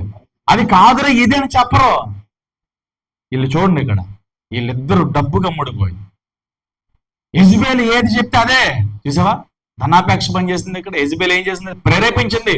డబ్బిస్తా, లంచం ఇస్తా. కొంతమంది అధికారులను లంచానికి ప్రేరేపించేదారు. లంచం తీసుకున్న వాళ్ళందరూ గాడిదన్నాడు టీవీ నైనోడు. హల్లెలూయా. ఇక్కడ ఉంది కనబడుతుంది చూసారు. లంచం ఇచ్చి, డబ్బు ఇచ్చి, లేనిది ఉన్నట్లుగా ఉన్నది లేనట్లుగా చెప్పడానికి. కొంతమంది లంచానికి లేనిదాన్ని ఆశించటం, ఎదుటివారిని ఆశించటం, ఎదుటివారి భార్యలను భర్తలు ఆశించడం, ఎదుటివారి పనిముట్టులను ఆశించడం, ఎదుటివారి వస్తువులు ఆశించడం. ఇదంతా యెజబెలే. అందుకే 10 ఆజ్ఞల్లో మోషేకి ఇచ్చిన ధర్మశాస్త్రంలో నీ పొరుగు అనేది ఏది ఆశించకూడదు. హల్లెలూయా. నీ పొరుగు అనేది ఏది ఆశించకూడదు అని చెప్పాడు దేవుడు. కానీ ఇదేం చేస్తున్న? వాక్యానికి వ్యతిరేకంగా ప్రేరేపిస్తుంది. ఆశించు పర్లా, లాక్కో పర్లా, ఆక్రమించు పర్లా, దౌర్జన్యం చేయి పర్లా. దేవుడు అన్ని చూస్తాడు కదా. హల్లెలూయా. ఏం చేస్తారు? డబ్బుతో కొనేసిందండి. ఇది డబ్బుతో మేనేజ్ చేసేవచ్చాను. కొంతమంది డబ్బు ఉంటే ఏదైనా చేసేవచ్చు అనుకుంటారు, కొంతమంది అధికారం ఉంటే ఏదైనా చేసవచ్చాను, బలం ఉంటే ఏదైనా చేసవచ్చు అనుకుంటారు. కానీ న్యాయవంతుడు ఒకడు ఆకాశమందు ఆసీనుడై ఉండి ఆయన చూస్తున్నాడు. ప్రతి క్రియకి ప్రతి చర్య ఉంటది, ప్రతి పనికి ఫలితం ఉంటది. హల్లెలూయా. దేవుడు ఊరుకోడు. న్యాయము న్యాయమే, అన్యాయం అన్యాయమే. ఆయన తీర్పు సత్యమే. హల్లెలూయా. అందుకే గలతీ పత్రిక 6వ అధ్యాయం 6-7 వచనాల్లో, ఓ మనుషుడా, దేవుడు వెక్కిరింపబడతాడు అనుకున్నావా? నెవర్. ఆయన వెక్కిరింపబడను. నువ్వు ఏది విత్తుతావో దాన్ని కోస్తావు. గలతీ పత్రిక 6వ అధ్యాయం 6-7 వచనాల్లో గలతీ సంఘంతో దేవుడు మాట్లాడాడు. హల్లెలూయా. ప్రైజ్ లార్డ్ చెప్పండి. డబ్బుతో మేనేజ్ చేసింది. వాళ్ళు డబ్బులకు అమ్ముడుపోయారు. నీతిమంతుడి మీద ఏం చేశారు తెలుసా? ఎస్, అవును సార్, ఈ వ్యక్తి మా చెవులతో మేము విన్నాం, ఈ వ్యక్తి దేవుణ్ణి రాజుని దూషించారు అని అబద్ధపు నేరాలు మోపి రాళ్లతో కొట్టి చంపేశారు. నీతిమంతుడైన నాబోతుని రాళ్లతో కొట్టి చంపేశారు. ఈ విషయం అహాబుకు తెలియదు. హల్లెలూయా. అహాబు తెలియదు, చచ్చిపోయాడు. నాబోతు చచ్చిపోయాడు. నాబోతుని రాళ్లతో కొడుతున్నప్పుడు ఆ రాళ్ల దెబ్బలకి శరీరం పగిలి నెత్తురు కారింది. ఆ నెత్తురు కుక్కలు కూడా నాకేయట. అది కూడా దేవుడు చూశాడు. తిష్పిడిన ఏలియని పిలిచాడు దేవుడు. ఏలియా, మేఘాల మీద దేవునికి చెవిచ్చాడు ఏలియా. దేవుడు మాట్లాడాడు, ఇదిగో నీతిమంతుడైన నాబోతు పొలమును అన్యాయముగా ఆహాబు తన పొలములో కలుపుకుంటున్నాడు. తన భార్యని యెజెబెలు అతడు చేసిన ఆ నిర్వాహం అంతా నేను చూశాను. హల్లెలూయా. తీర్పును ప్రకటిస్తున్నా, నువ్వు వెళ్ళి ప్రవచించు. అక్కడ నేను చేయబోయేది నువ్వు మాట్లాడక్కడ. ఎక్కడ నాబోతు రక్తము కుక్కలు నాకునాయో అక్కడ ఆహాబు రక్తం కుక్కలు నాకుతాయని ప్రకటించు. నా తీర్పు విడుదలవుతుందని ప్రకటించు. హల్లెలూయా. చెల్లితలే చెప్పండి, గట్టిగా చెప్పండి అండి. చూసారా, యెజెబెలు ఆత్మ డబ్బులతో ఏదైనా మేనేజ్ చేసేవచ్చు, పలుకుబడితో ఏదైనా మేనేజ్ చేసేవచ్చు. ఏం మేనేజ్ చేస్తావు? నువ్వు చేసేది మనుషులు మాత్రమే, దేవుని కాదు సుమా. దేవుడు అమ్ముడిపోయే దేవుడు కాదే, ఆయన రోషం కలిగిన దేవుడు ఆయన. హల్లెలూయా. ఆయనకి న్యాయం ఎటు కనబడితే అటు ఉంటాడు ఆయన. ఆయనకి కులము గోత్రము ఎలాంటివి లేవు ఆయనకి మనుషులందరూ ఆయన బిడ్డలే. హల్లెలూయా. ఆయన న్యాయవంతుడైన దేవుడు. న్యాయం ఎటు ఉంటే ఆయన అటు ఉంటాడు. చెప్పండి, యేసు న్యాయమైన దేవుడు అని చెప్పండి, గట్టిగా చెప్పండి. యేసు న్యాయవంతుడు, న్యాయమైన దేవుడు. న్యాయం ఎటు ఉంటుంది అటు ఉంటుంది, అటు ఉంటాడు ఆయన. ఓకే.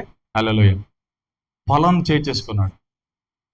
దేవుడు ఏలియాని పంపించాడు, మొత్తం అంతా చెప్పించాడు. హల్లెలూయా. తల్లి చెప్పండి.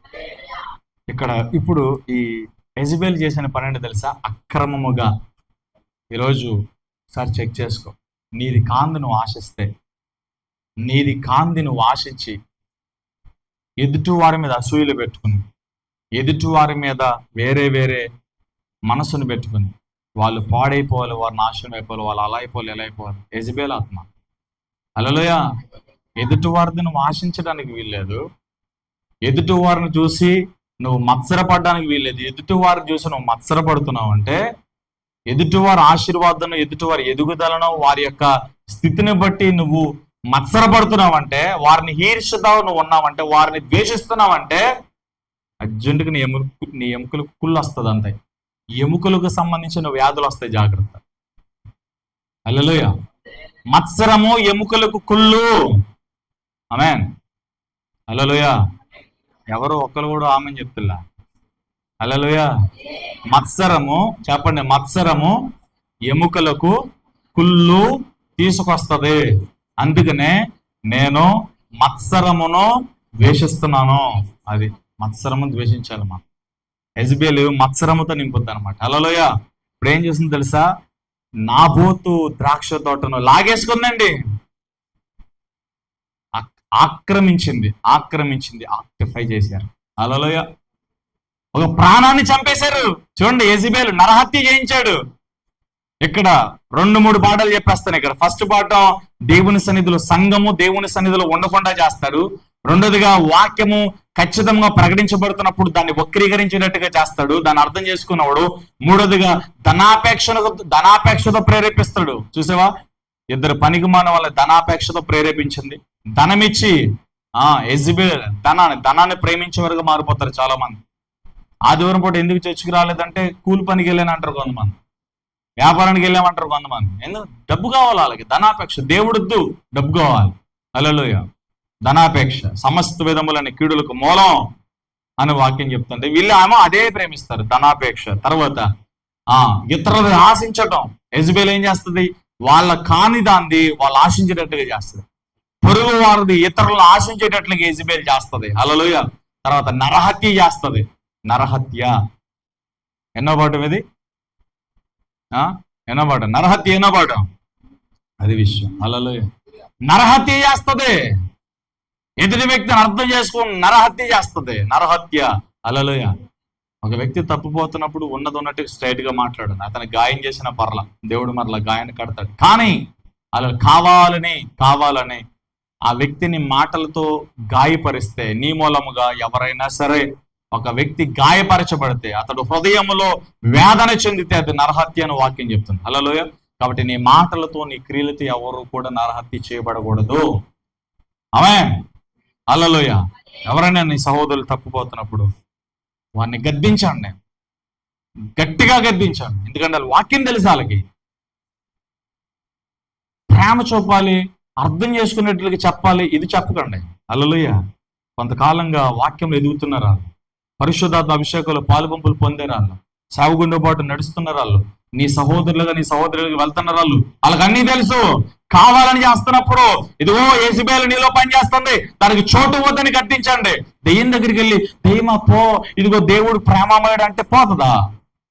ఒక మనిషిలో దెయ్యం పని చేస్తున్నప్పుడు ప్రేమగా అక్కడ చూపించాల్సిన అధికారాన్ని వాడాలి. అక్కడ అర్థమైందా?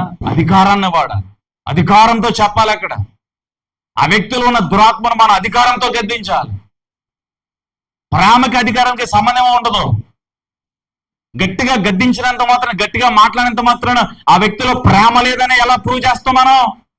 ప్రేమ ఉంది కనుకే గట్టిగా గద్దిస్తున్నాడు. దేవుని చేత ప్రేమించేవాడు గద్దించబడతాడు.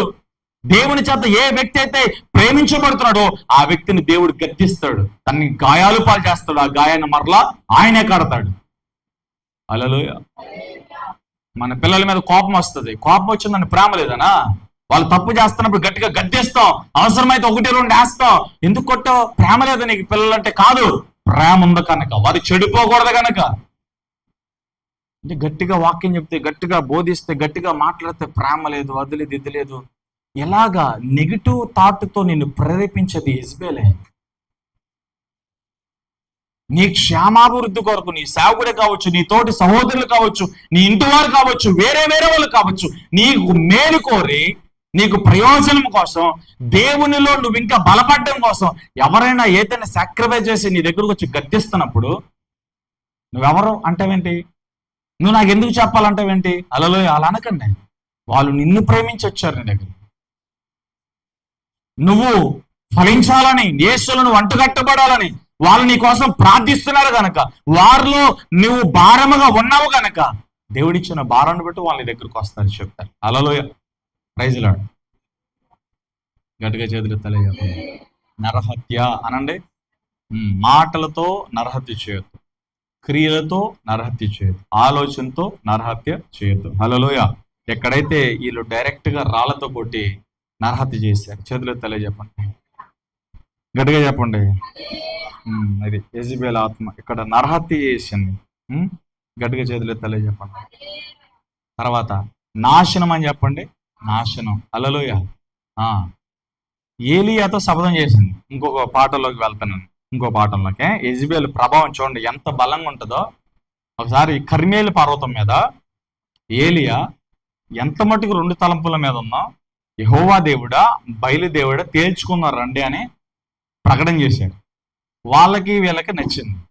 బయలు ప్రవక్తలు అషేరీ ప్రవక్తలు కలిసి 850 మంది కర్మేలు పర్వతం మీద ఒక పక్క ఉన్నారు. ఏలియా ఒక్కడ ఒక పక్క ఉన్నాడు. వాళ్ళకి అవకాశం ఇచ్చాడు. మీ అందరికీ తెలుసు, బలిపీఠం కట్టారు, ఎద్దులు వధించారు, బయలుని పిలిచారు, అషేరిని పిలిచారు. ఉదయం నుండి సాయంత్రం వరకు పిలుస్తూనే ఉన్నారు, ఎవరూ రాల. హల్లెలూయా.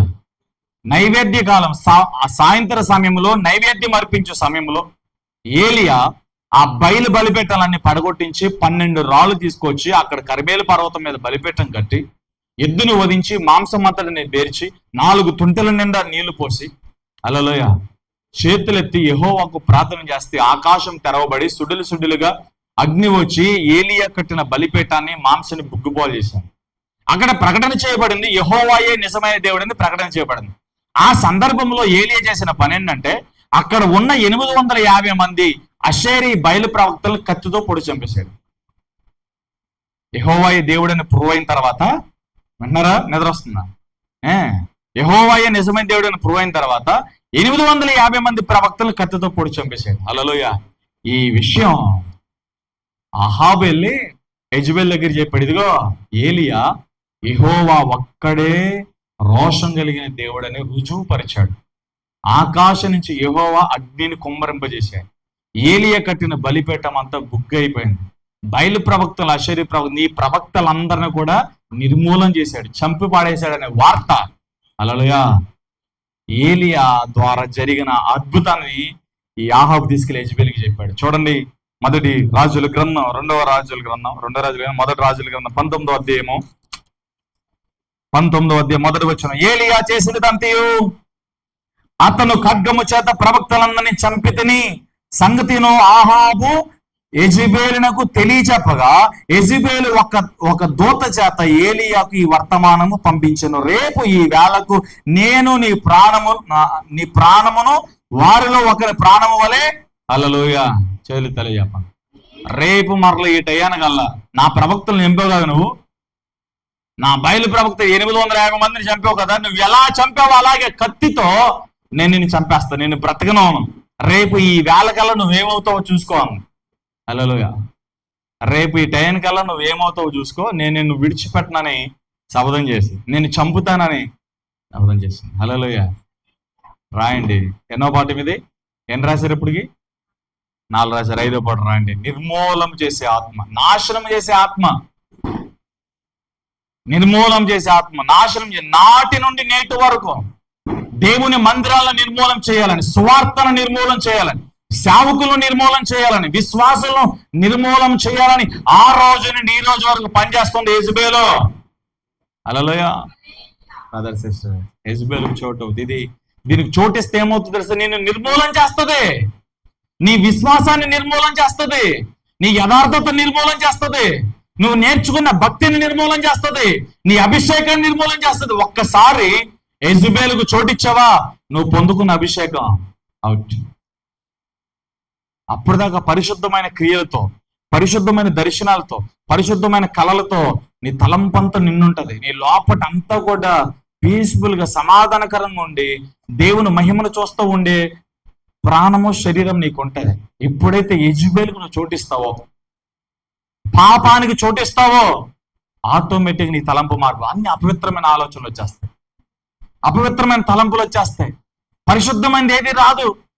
అన్ని పాపమునకు సంబంధించినవి, అక్రమమునకు సంబంధించినవి, లోకానికి సంబంధించిన కళలు, అజితేంద్రియం అంటే అదంతా దుష్టత్వం. అదంతా ఎవరు ఆ మొదటి స్థితిని పాడు చేసింది? ఎవరు? నువ్వు పొందిన అభిషేకం ఏమైంది? నువ్వు పొందిన తలంతులు ఏమైనాయి? నువ్వు మోకాలు వేసి ప్రార్థన చేసేవాడివి, ప్రార్థన చేసేదానికి 2-3 గంటలు చేతులు ఎత్తి నాన్ స్టాప్ గా ప్రార్థన. ఈరోజు 2-3 గంటలు చేసే ప్రార్థన అర్ధ గంటకు పడింది. ఎవరు బ్రదర్ సిస్టర్? నేను ప్రేరేపించింది ఎవరు?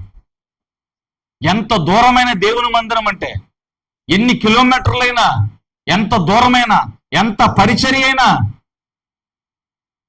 ఓపికతో, ఓర్పుతో, సహనంతో, ఇష్టముతో పరిచర్య చేసే నీవు 2-3 గంటలు కూడా అవలేలగా దేవునితో మాట్లాడుతూ, దేవుని మహిమ చూస్తూ, అన్య భాషలతో దేవుని స్తుతించే నీవు, ఇతరుల క్షేమాభివృద్ధి కోసం ప్రార్థన చేసే నీవు, ఈరోజు నీ కోసం నువ్వు చేసుకోవడానికి గగనమయ్యే పరిస్థితికి వచ్చిందంటే యెజెబెలు ఉంది కదా, ఏదో ఒక మూల చోటిచ్చావు కదా, ఎక్కడో తప్పిపోయావు కదా, ఎక్కడో పాపం చేసావు కదా, యెజెబెలు వచ్చింది.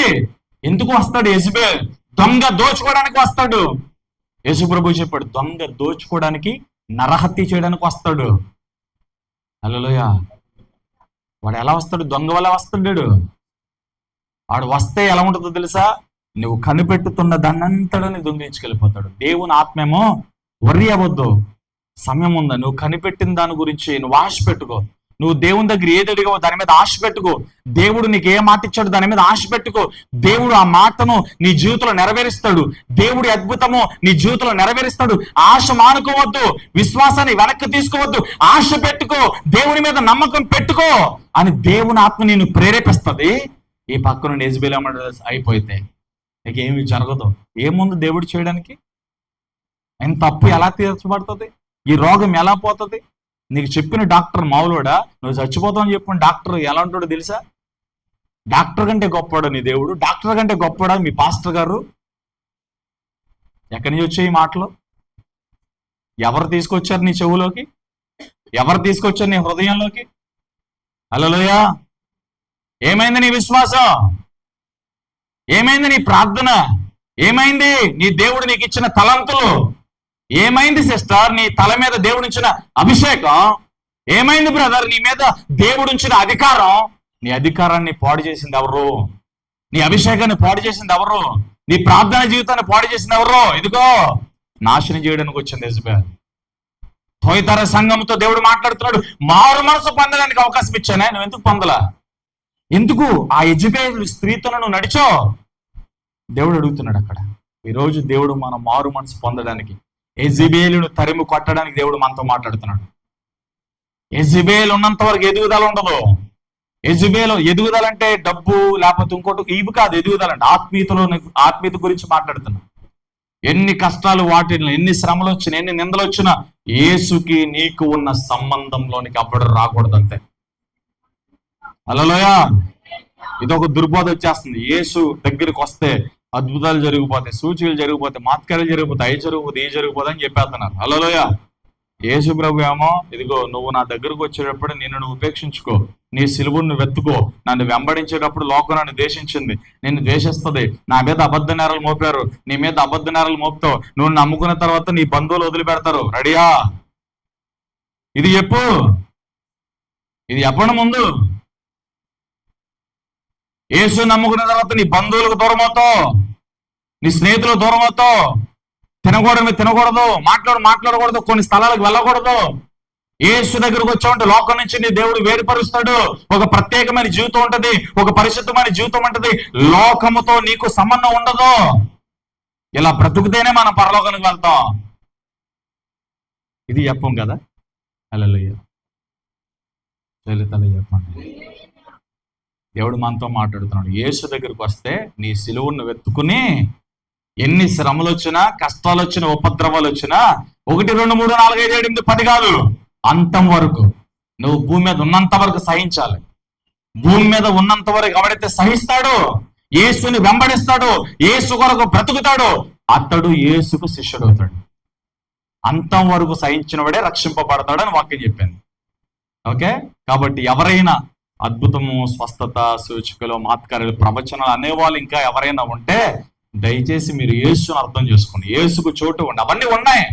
అద్భుతాలు, స్వస్థతలు, సూచికలు, మాత్కార్యాలు దేవుడు జరిగిస్తాడు, అవన్నీ ఉన్నాయి. వాటిలో ఏ ఒక్కటి కూడా నేలని రాళ్ళ. దేవుడు సజీవుడు, ఆయన శక్తి కలిగిన వాడు, ఆయన తగిన సమయం ఇవన్నీ జరిగిస్తాడు. కానీ వీటన్నిటికంటే ముఖ్యముగా నీ మారు మనసు. ఓకే. వీటన్నిటికంటే ముఖ్యముగా యేసుకు నువ్వు చోటు ఇవ్వడం, యేసును నువ్వు ప్రేమించటం, యేసు కోసం బ్రతకడం నువ్వు నేర్చుకో. హల్లెలూయా. చేతులున్న వాళ్ళు ఎత్తండి. అదే విషయం. కాబట్టి యెజెబెలు వస్తే ఏలియాతో సవాల్ చేసింది ఏంటో తెలుసా? దేవుని ప్రవక్తతో సవాల్ చేసింది. నేను నిన్ను నాశనం చేస్తానంది. నా ప్రవక్తలను ఎలా చంపావో అదే సమయానికి నేను నిన్ను అలా చంపుతానని దూతతో వర్తమానం పంపింది. హల్లెలూయా. ఏలియా భయపడ్డాడు, బదరే చెట్టు కాడికి వెళ్ళాడు, నన్ను తీసేసుకున్నాడు, మరణాపేక్ష హృదయంతో ప్రార్థన చేస్తాడు. ఇదంతా తర్వాత యెజెబెలు గురించే చూద్దాం మనం. హల్లెలూయా. ఛాలెంజ్ ఏంటి? నేను నిన్ను నాశనం చేస్తా. శత్రువు వస్తాడు, అపవాది వస్తాడు, నిన్ను నాశనం చేస్తా. నువ్వు దేవుని చేతిలో ఉండగా నిన్ను ఎవడు నాశనం కానివాడు. మనుషుల మాటలు, హల్లెలూయా, చెల్లంగులు, చాతబడులు ఏమీ నిన్నేం చేయలేవు. హల్లెలూయా. ఎందుకని తెలుసా? నీలో ఉన్నవాడు లోకంలో ఉన్న చెల్లంగుల కంటే, లోకములో ఉన్న చాతబడి శక్తుల కంటే, లోకములో ఉన్న దురాత్మల కంటే, అందరికంటే పైనున్న దేవుడు యేసు దేవుడు. హల్లెలూయా. ఆయన ముందు ప్రతి పాదము వంగాల, ప్రతి మోకాలు వంగాల, ప్రతి నాలుక ఒప్పాల. ఆయన ముందు ప్రతి ఒక్కరు, ప్రతి రాజ్యము, ప్రతి అధికారము, ప్రతి శక్తి, ప్రతి దెయ్యం, ప్రతి దేవత ఆయన ముందు సాగిలు పడాల. అది తీతుపత్రులు. ఆయన మహాదేవుడు. చెప్పండి, యేసు మహాదేవుడు అని చెప్పండి. తీతుపత్రిక సాక్ష్యమేండి, ఆయన మహాదేవుడు అని చెప్పింది తీతుపత్రిక. హల్లెలూయా. అది విషయం. ఆయన అంత గొప్పవాడు. ఇప్పుడు ఈ దొంగ దేనికి వస్తాడు? దోచుకోవడానికి వస్తాడు. దొంగోడు ఎందుకు వస్తాడు? దొంగిలించడానికి వస్తాడు. మెలకుగా ఉన్నప్పుడు రాడు, నిద్రపోతున్నప్పుడు వస్తాడు. అందుకే మీరు మెలకుగా ఉండమని వాక్యం చెప్పాను. మెలకుగా ఉండమని కళ్ళు తెరిచి కూర్చోమని కదా, ఆత్మీయతలో మెలకుగా ఉండమని చెప్తుంది. అపవాదికి చోటు వద్దు, పాపము చేయొద్దు అని చెప్తుంది. హల్లెలూయా. ప్రజలు చెప్పండి, గట్టిగా చెప్పండి. యెజెబెలు గురించి మనం ప్రకటన గ్రంథం ఏం చదువు? 9వ వచనం చదవండి ఒకసారి. ప్రకటన గ్రంథం 2వ అధ్యాయము 29వ వచనం చదవండి.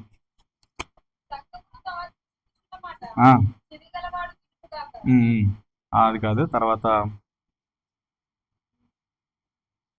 21వ వచనంలో అది తన జారత్వము అంటర్లించండి, జారత్వమును విడిచిపెట్టి మారు మనసు పొందమంటే జారత్వం విడిచిపెట్టలేదు. హల్లెలూయా. చెల్లి చెప్పండి. ఒక మనిషిని నాశనం చేయాలంటే అపవాది ఇక్కడ 2 వెపన్స్, 2 ఆయుధాలు వాడాడండి. ఈ 2 మాటలు చెప్పి నేను ముగిస్తాను. నాశనం గురించి మాట్లాడుతాను కదా ఇప్పుడు దాకా. వాడు ఎలా నాశనం చేస్తాడో చెప్తాను. దొంగ దోచుకోవడానికి, నాశనం చేయడానికి వస్తాడని చెప్పి ఇప్పుడు దాకా. ఏలియా దగ్గరికి వెళ్ళాడు, నేను చంపేస్తాను, నిర్మూలన చేసేస్తాను, నేను నాశనం చేసేస్తాను, నీ పేరు ఇంకా భూమి మీద తుడి చేస్తానని సవాల్ చేశాడు. హల్లెలూయా. యెజబెల్ చెల్లిద్దలు చెప్పండి. అపవాది ఆత్మీయంగా ఈ వాక్యాన్ని మనం ఆత్మీయంగా కన్వర్ట్ చేసుకుంటే దీన్ని ఎలా మనం తీసుకోవచ్చు అంటే ఇక్కడ రెండు బాట. దేవునికి అన్ని పాపాలు కంటే అతి అసహ్యకరమైన పాపం విగ్రహారాధన, వ్యభిచారం. ఈ రెండింటిని దేవుడు సహించడండి. హల్లెలూయా.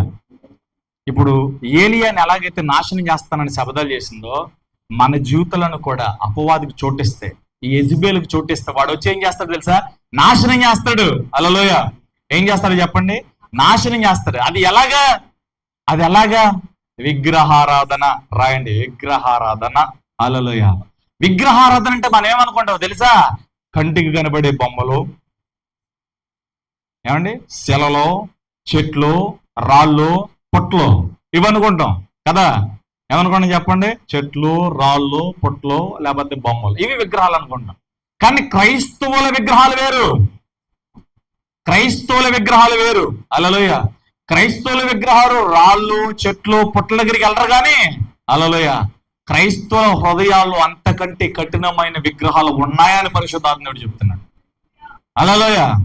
ఏంటి ఆ విగ్రహాలు? యేసు కంటే ఎక్కువగా ఎవరిని ప్రేమిస్తావో, యేసు కంటే ఎక్కువగా ఎవరిని కోరుకుంటావో, యేసు కంటే ఎక్కువగా ఎవరిని సేవిస్తావో అది నీ జీవితంలో విగ్రహం కదా. ఈ విగ్రహారాధన నీలోకి పెట్టేస్తాడు. చూడు, ఆదివారం చర్చ్ కానీ పక్కన పెళ్లి, రెండు ఎదురుకుంటాయి. దేవుడు చూస్తాడు, నా బిడ్డ నన్ను ప్రేమిస్తుంది, నా మందిరానికి వచ్చి నా సన్నిధిలో నన్ను ఆరాధిస్తుందా అని దేవుడు చూస్తాడు. నువ్వు అదే చర్చి దారంట, అదే చర్చిని చూసుకుంటూ, పాటలు వినుకుంటూ, యేసు ప్రభుకు బాయ్ చెప్పి, సంఘానికి సాపుడు బాయ్ చెప్పి పెళ్ళిళ్ళు ఎంజాయ్ చేస్తావు కదా. హల్లెలూయా. ఫంక్షన్ ఉందంటే 4ంటికి లేచి వంట చేసుకుని రెడీ అయ్యి టైంకి వెళ్ళిపోతాం. చర్చ్ ఉందంటే 10ంటికి లేపుతాం, లేదా 8ంటికి లేపుతాం, 7ంటికి లేపుతాం, 9ంటికి ప్రార్థన అంటే 10ంటికి వస్తాం. యెజబెల్ లేదా? ఎందుకు లేట్ కంబర్ నువ్వు ప్రతిసారి? బ్రదర్, సిస్టర్, ఎందుకు ప్రతి ఆదివారం లేట్ కంబర్ నువ్వు? లేట్ కంబర్ ఎందుకు? సిద్ధపాటు ఎందుకు ఉండట్లా? ప్రతిదానికి మెలకు ఉందే, ప్రతి ప్రయాణానికి టయానికి బస్సు ఎక్కుతావే, టయానికి బండి ఎక్కుతావే, టయానికి కారు ఎక్కుతావే. మరి చర్చ సంగతి ఏంటి? నువ్వు యేసుని ప్రేమిస్తున్నావా అంటే విగ్రహం ఉంది కదా లోపల. యేసు కంటే ఎక్కువగా ప్రయాణాన్ని ప్రేమిస్తున్నావుగా, యేసు కంటే ఎక్కువగా నీ బంధువులు ప్రేమిస్తున్నావుగా. వాక్యమేమో నీ ప్రాణము కంటే ఎక్కువగా యేసుని నీ ప్రాణమును ద్వేషించి యేసుని ప్రేమించేదిగో యేసు కోసం తన ప్రాణాన్ని పోగొట్టుకునేవాడు తను దక్కించుకుంటానని వాక్యం చెప్తుంటే, యేసుకు శిష్యులుగా మారమని వాక్యం చెప్తుంటే నువ్వు ఎవరికి శిష్యులు అవుతావు? హల్లెలూయా. ఈ వాక్యం మనల్ని ఆలోచింపచేయుగాక. విగ్రహారాధన దేవుని సన్నిధి కంటే లోకాన్ని ప్రేమించడం, మనుషుల్ని ప్రేమించడం, ధనాన్ని ప్రేమించటం, అధికారాన్ని ప్రేమించడం, ఉద్యోగాల్ని ప్రేమించటం. కొంతమంది ఉద్యోగాల్ని ప్రేమిస్తారు, ఉద్యోగం ఇచ్చిన దేవుని మర్చిపోతారు. వ్యాపారాన్ని ప్రేమిస్తారు, వ్యాపారంలో దేవుడు ఫలాన్నిచ్చే దేవుని మర్చిపోతారు. హల్లెలూయా. ఎంత ఫూలిష్నెస్ అంటే, మన దగ్గర డబ్బు ఉన్నప్పుడు ఏదో కాస్త ఉంటే మనుషులందరూ మన దగ్గరకు వస్తారు, అది కాస్త పోయిందంటే ఎవడు రాడు. ఈ విషయం చాలా మంది తెలుసుకుని కూడా యేసుకు దేవుడు ఎవరు? ఏమున్నా లేకున్నా నా దేవుడు నాతో ఉంటాడని తెలుసు. ఈ లోకంలో మనుషులందరూ ఎలా ఉంటారో తెలుసు. మనుషుల మనసు తెలుసు, దేవుని మనసు తెలుసు. తెలుసుకుని కూడా నువ్వు దేవునికి చోటు ఇవ్వకపోతే నేనేమనాలి? ఇదిగో యెజబెల్ లేదనాలా? యెజబెల్ ఉందనాలా? యేసు ఎవరో తెలుసుకుని, యేసు ఎలాంటివాడో తెలుసుకుని లోకంతో ఎందుకు నీకు పొత్తు? అవిశ్వాసులతో ఎందుకు నీకు పొత్తు? చెడు మనసుతో నీకు ఎందుకు పొత్తు?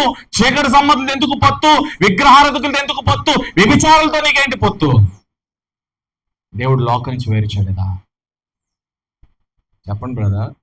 ఒకప్పుడు మన శరీర అవయవాలైన పాపానికి దాసులుగా లేవా? ఇప్పుడు దేవుడు ఏం చేశాడు? మనల్ని పాపములకు దాసులుగా ఉన్న మనము, యేసుకు దూరంగా ఉన్న మనము ఆయనకి సమీపంగా తీసుకురాలేదా?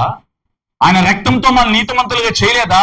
పరిశుద్ధులగుతుక మీరు పిలువబడ్డారని వాక్యము మరిచావా? హల్లెలూయా. ఎవరో నిన్ను ప్రేరేపించేది? లోకాన్ని ప్రేమించమని చెప్పేది ఎవరు? ఉద్యోగాన్ని ప్రేమించమని చెప్పేది ఎవరు? ఒక పూట పనికి వెళ్ళకపోతే, ఒక రోజు ఉద్యోగానికి వెళ్ళకపోతే, ఒక రోజు సెలవు పెట్టకపోతే, హల్లెలూయా, కొంతమంది యెజబెల్ ఆత్మతో వస్తారు. అన్న 1 గంట పర్మిషన్ అన్న, 2 గంటల పర్మిషన్ అన్న, మధ్యాహ్నం నుంచి వచ్చేస్తానన్నా, లేకపోతే ఈ రోజు నేను రాలేనన్నా. ఎంత ధైర్యమో, ఎన్ని గుండ్లో. నువ్వు ఎవరితో మాట్లాడుతున్నావు? దేవునితో మాట్లాడుతున్నావు. దేవునికి చెప్తావా అన్న నేను ఈ పనికి వెళ్ళాలన్నా, ఆ పనికి వెళ్ళాలన్నా, 1 గంట అన్న, 1 అర్ధ గంట అడ్జస్ట్మెంట్లు.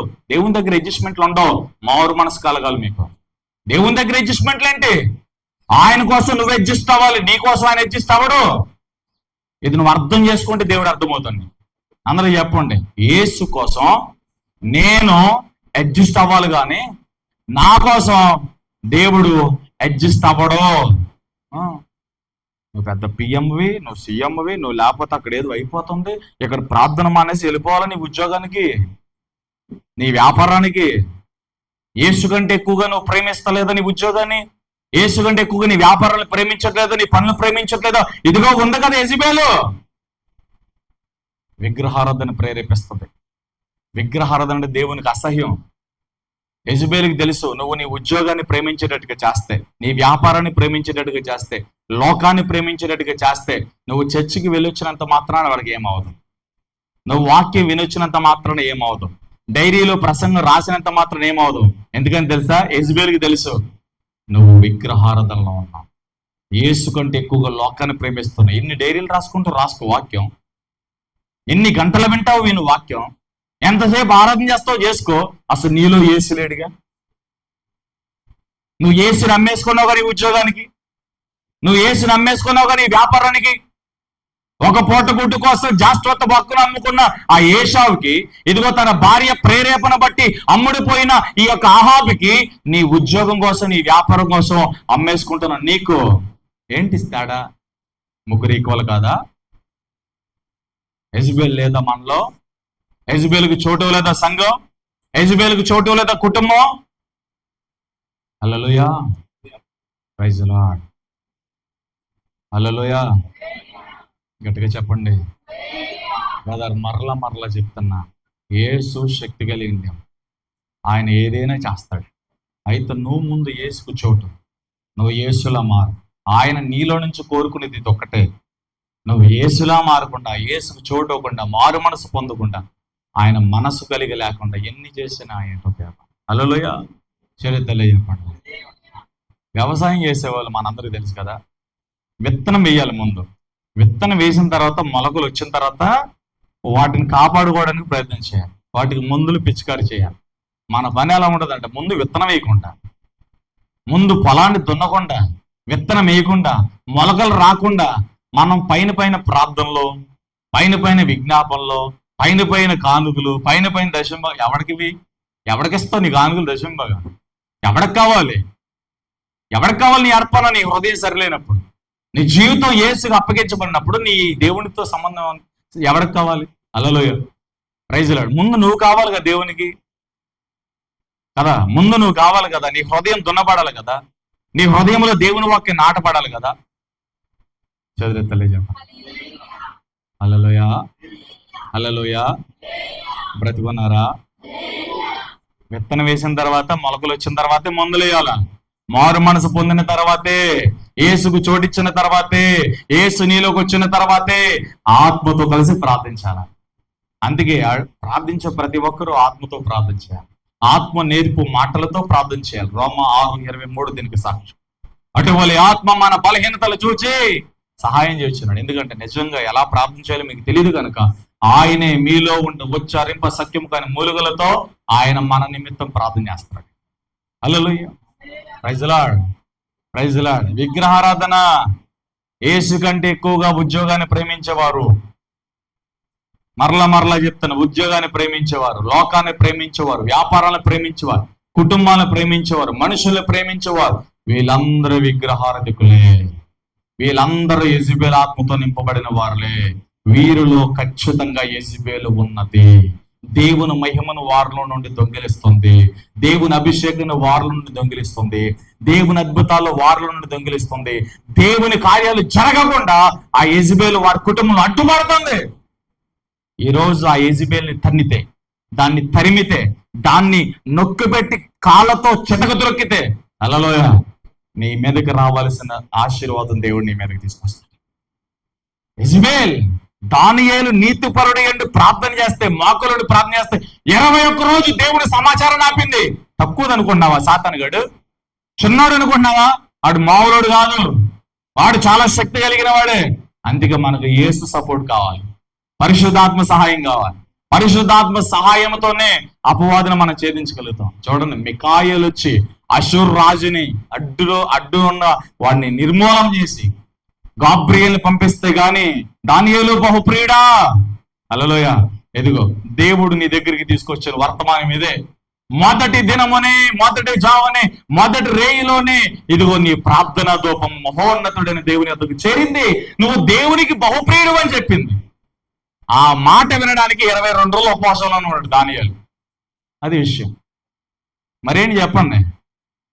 కష్టం వచ్చేది బ్రదర్, అది వచ్చేది బ్రదర్, సమాధానం ఉండట్లా బ్రదర్, నెమ్మది లేదు బ్రదర్. ఈ 2 మాటలు అసలు మీరు చెప్పకూడదు. అప్పులు ఉండొచ్చు, వ్యాధి ఉండొచ్చు, రోగాలు ఉండొచ్చు, ఒంటరితనం ఎన్నైనా ఉండవచ్చు. వాటన్నిటిలో దేవుడు నీకు సమాధానం ఇస్తాడు. వాటన్నిటిలో నీకు దేవుడు ధైర్యాన్ని ఇస్తాడు. ఒక్క క్రైస్తవుడే ప్రతి శ్రమంలో, ప్రతి కష్టాల్లో నిలబడగలిగేవాడు, సమాధానంతో ఉండి ఎదుటి వారికి దారి చూపించగలుగుతాడండి. ఒక్క క్రైస్తవుడే తన శ్రమ పడుతున్నా శ్రమ పడే వారికి సహాయం చేస్తాడు. తనకి ఏమీ లేకపోయినా ఏమీ లేని వాళ్ళకి సహాయం చేస్తాడు. ఎలా చేయగలిగిన వాడు యేసును కలిగిన వాడు మాత్రమే, మిగతా వాడు కాదు. యేసును కలిగిన వాడు మాత్రమే. ఎలా నువ్వు ముందుకు కాక, అలా ఉండాలంటే యెజబెల్ తన్నులు కాక. హల్లెలూయా, చేయలేదలే చెప్పండి. విగ్రహారాధన, యేసు కంటే ఎక్కువగా నువ్వు దేన్ని ప్రేమించిన అది నీ విగ్రహమే. పర్మిషన్ అడగండి. దేవుడు నీకోసం ఇచ్చిస్తాడు. నువ్వు ఉంటే అంత, ఉండకపోతే అంత. క్రమం ఆగుద్దా? దేవుని ఆరాధన ఆగుద్దా? దేవుని మహిమ చెల్లించడం ఆగుద్దా? నువ్వు నేను ఇక్కడ లేకపోతే దేవుని దూతలు ఆరాధిస్తారు, ప్రకృతి ఆరాధిస్తారు. హల్లెలూయా, చేలు తెలియజెప్పండి.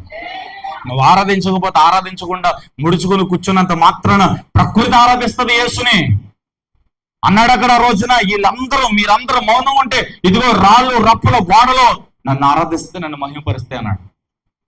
హల్లెలూయా, నేను వస్తేనే, నేను లేకపోతే ఏముండదు, నేను ఉంటేనే అది అనుకున్నావేమో, అనుకోమాక అలాగా. హల్లెలూయా, నువ్వు అందరిలో కూడా ఒక పాత్రగా, దేవుడు కోరుకుని ఒక పాత్రగా, దేవుడు నియమించుకుని ఒక పాత్రగా ఉండాలని కోరుకో. హల్లెలూయా, ప్రభువా నేను పాత్రగా ఉండాలి. ఏ పని చెప్పినా, ఏ పరిచర్య చెప్పినా, ఏ పాత్రగా ఉండమంటే ఆ పాత్ర ఉంటా. నన్నుగా కాదు, నువ్వు ఆలోచించుకున్నా, నీ ఊహల్లో, నీ ఉద్దేశాల్లో ఉన్న పాత్రగా నన్ను వాడుకో. నువ్వు ఏం చేయాలనుకుంటున్నావు ఆ పాత్రగా నన్ను వాడుకో. నా ఇష్టము కాదు, నా సుఖము కాదు. హల్లెలూయా, నువ్వు నా ఎడల ఏ ప్రణాళిక కలిగి ఉన్నావో, నన్ను ఎలా నువ్వు చూడాలనుకున్నావో అలా చేయి ప్రభు అని అడగండి దేవుడు. అదేనా, నన్ను నువ్వు ఎలా చెయ్యాలనుకున్నావో అలాగా నన్ను చేయి ప్రభు అని అడగండి. అంతేగాని మనకు నచ్చితేనే, మనకు సుఖం ఉంటేనే, సౌఖ్యం ఉంటేనే, అన్ని ఉంటేనే అవసరంలా. అలాంటి పాత్ర వద్దు. అలాంటి పాత్ర దేవుడు నియమించుకోడు. అలాంటి మనుషుని దేవుడు అంగీకరించాడు. పర్మిషన్లు అడుగుతున్నారు కొంతమంది. హల్లెలూయా, ఇంకా అడగకూడదు.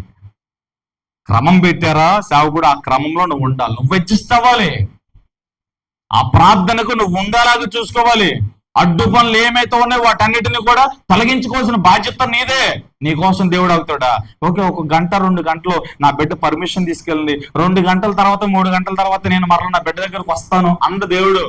హల్లెలూయా, ఆయన కొరకు ఆశతో, ఆసక్తితో, విరిగి నలిగిన హృదయముతో ఎవరు దేవుని సన్నిధిలో దేన మనస్సు కలిగి చేతులెత్తారో, ఎవరు నిజముగా యేసుని ఆరాధించాలని, యేసుని సేవించాలని, నా దేవుణ్ణి మహిమపరచాలని ఎవరైతే మంచి హృదయంతో వచ్చారో వారందరినీ దేవుడు దర్శించేసాడు. ఆల్రెడీ వాళ్ళందరినీ దేవుడు దర్శించేసాడండి. నిజముగా ఆయన వెతుకువారు ఆయన కనుగొంటారు. బ్రదర్, నిజంగా ఆయన వెతుకువారు ఆయన కనుగొంటారు. వస్తారు, వెళ్తారు, ఏడుస్తూ, ఎంతసేపు ఏడుస్తూ, అది ఇది గొడవలు, కొట్లాట్లు, టెన్షన్, మతిస్థిమితో ఉండదు, ఆలోచన, సమాధానం ఉండదు, నెమ్మది ఉండదు. ఎందుకు? కుటుంబాలు యెజబెల్తో నింపబడ్డాయి. కుటుంబాల్లో యెజబెలు ఆక్రమించాడు, విగ్రహారాధన తీసుకొచ్చాడు, యేసుని ప్రేమించే హృదయాన్ని కూల్చేశాడు. ఇదే నాశనం చేయడం అంటే. ఒక క్రైస్తవుడు నాశనం అవ్వాలంటే ఫస్ట్ వెపన్ యేసుని ప్రేమించకుండా లోకాన్ని ప్రేమించేటట్లుగా చేస్తే ఆ క్రైస్తవుడు కూలిపోతాడు, ఆ సంఘం కూలిపోతుంది. హల్లెలూయా, ఒక సంఘం కూలిపోవాలన్నా, ఒక ఇల్లు కూలిపోవాలన్నా యేసు కంటే ఎక్కువగా ఏదైనా లోకాన్ని ప్రేమిస్తే, మనుషులు ప్రేమిస్తే ఆ వ్యక్తులు కూలిపోతారు. ఇది ఎవరికి తెలుసు? అపవాదికి తెలుసు, యెజబెలుకి తెలుసు. హల్లెలూయా, చేతులు తెలియజెప్పండి. అందుకనే ఈ యెజబెలు తన ప్రజల్ని, దేవుని ప్రజలకు విగ్రహారాధన వైపు తిప్పారు. విగ్రహారాధన వైపు తిప్పాడు చాలా సందర్భాలు. హల్లెలూయా, విగ్రహారాధన దేవునికి అసహ్యమైనది. విగ్రహారాధన వైపు తిప్పాడండి. ఎప్పుడైతే ఈ ప్రజలు దేవుణ్ణి మరిచి విగ్రహాల వైపుకు తిరిగారో వెంటనే దేవుని వాళ్ళు విడిచిపెట్టేసేవాడు. వాళ్ళని ఏదో ఒక శత్రువుకు అప్పగించేవాడు. శత్రువులు వాళ్ళని మళ్ళీ చావు కొట్టినప్పుడు హల్లెలూయా మరలా వాళ్ళకి బుద్ధి వచ్చి మరలా దేవుని దగ్గర తిరిగేవాళ్ళు. మరలా ప్రభువు మమ్మల్ని క్షమించి ఇంకా విగ్రహాల జోలికి పాము, నిన్నే సేవిస్తామంటే మరలా దేవుడు కృప చూపి ఒక న్యాయాధిపతిని పంపించేవాడు. ఇదే జరిగింది ధర్మశాస్త్రంలో, పాత నిబంధనల స్టోరీస్ లో మనం ఇదే చూస్తాం. హల్లెలూయా, వీళ్ళు విగ్రహాల వైపు తిరగడం, పాపము చేయటం, దేవుడు వాళ్ళని వదిలిపెట్టడం, శత్రువు పట్టుకోవడం, శత్రువు వాళ్ళని చావు పట్టడం, మరలా వాళ్ళు కృప పొందటం, మరలా దేవుడు వాళ్ళకు ఒక న్యాయాధిపతిని ఇవ్వటం. హల్లెలూయా, ఇదే రెగ్యులర్ గా మనం చూస్తాం. మనుషులు మారారు కానీ అక్కడ ఉన్న నిర్వచనం మాత్రం అదే. చేతులు తెలియజెప్పండి. హల్లెలూయా. విగ్రహారాధన. బ్రదర్ సిస్టర్, నీ గుండె మీద చేపెట్టుకుని యోచించు. యేసును ప్రేమిస్తున్నావా, లోకాన్ని ప్రేమిస్తున్నావా, ఉద్యోగాన్ని ప్రేమిస్తున్నావా, కుటుంబాన్ని ప్రేమిస్తున్నావా? నువ్వు ఎవరిని ప్రేమిస్తున్నావు? యేసు కంటే ఎక్కువగా నువ్వు ఎవరిని ప్రేమించినా అది విగ్రహం. యేసు కంటే ఎక్కువగా నువ్వు ఎవరిని ప్రేమిస్తావో అక్కడ ఆటోమేటిక్గా నువ్వు కూలిపోతావు, నువ్వు ఓడిపోతావు. అది యెజబెలుకి తెలుసు. అందుకే నీలో ఉండి యేసు కంటే ఎక్కువగా నీ ఉద్యోగాన్ని, ఫంక్షన్ని, పెళ్ళిల్ని, వాటిని వీటిని ప్రేమించు ప్రేమించు ప్రేమించు. హల్లెలూయా. రెండో వేపన్, ఒక మనిషి నాశనం అవడానికి విగ్రహారాధన చెప్పారు. రెండోది వ్యభిచారం, అపవిత్రత, భయంకరమైన, తుచ్చకరమైన, నీచకరమైన, హేయకరమైన పనిది. హల్లెలూయా, దేవుడు ఎట్టి పరిస్థితుల్లో యాక్సెప్ట్ చేయరు. ఇది తెలిసండి, బాలాక్కి తెలుసు. హల్లెలూయా, బాలాకు రాజుకి సలహా ఇచ్చిన బిలాం. హల్లెలూయా, మోయాబీలు రాజు బాలాకు దేవుని ప్రజలు ఎలా లొంగ తీసుకోవాలి అర్థం కాక, వారిని ఎలాగైనా లొంగ తీసుకోవాలి, వాళ్ళని కూడా నేను ఎలాగైనా పరిపాలన చేయాలి, నా రాజ్యాన్ని విస్తరింప చేయాలని బాలాకు ప్లాన్ చేసుకుంటే ఆ నోట ఈ నోట తెలిసింది ఒక ప్రవక్త ఉన్నాడు, అతడు ప్రవచించేవాడు, అతని నోటితో ఏది పలికితే అది జరిగిపోద్ది అని తెలివిగానే కొంతమంది దూతలు పంపించి కానుకలు ఇచ్చి అది ఇచ్చి ఇది ఇచ్చి ఏదో రకంగా తీసుకొచ్చేస్తాడు బిలాం. హల్లెలూయా, బిలాం వచ్చి బాలాకు ముందు నిలబడి 2 సలహాలు ఇస్తాడు. ఇదిగో, ఈ ప్రజలను జయించాలంటే వీళ్ళకి దేవునికి మధ్య ఉన్న సావాసాన్ని చెడగొట్టాలి, వీళ్ళని దేవుని నుంచి దూరం చేయాలి. ఎప్పుడైతే ఈ మనుషులు దేవుని నుంచి దూరం అవుతారో అప్పుడు ఈజీగా నువ్వు వాళ్ళని జయించవచ్చు. దేవుడు అండ, దేవుని కృప వాళ్ళ మీద ఉన్నంత వరకు వాళ్ళను నువ్వేం చేయలేవు అని చెప్పాడు. మరి వీళ్ళని దేవుని నుంచి దూరం చేయాలంటే ఏం చేస్తే బాగుంటది అని చెప్పి బాలాకు రాజు, మోయాబీల రాజు బాలాకు బిలాముని అడిగితే బిలాము చెప్పాడు, మీ మోయాబీలలో అందమైన సొగసైన స్త్రీలు ఎవరైతే ఉంటారో ఆ స్త్రీలను తీసుకొచ్చి ఇశ్రాయేలీల ప్రజలు మధ్య, పురుషుల మధ్య వదిలిపెడితే వాళ్ళే ఆటోమేటిక్గా పాపం చేస్తారు, వ్యభిచార పాపం చేస్తారు. దేవుడు వ్యభిచార పాపాన్ని అసహించుకుంటాడు.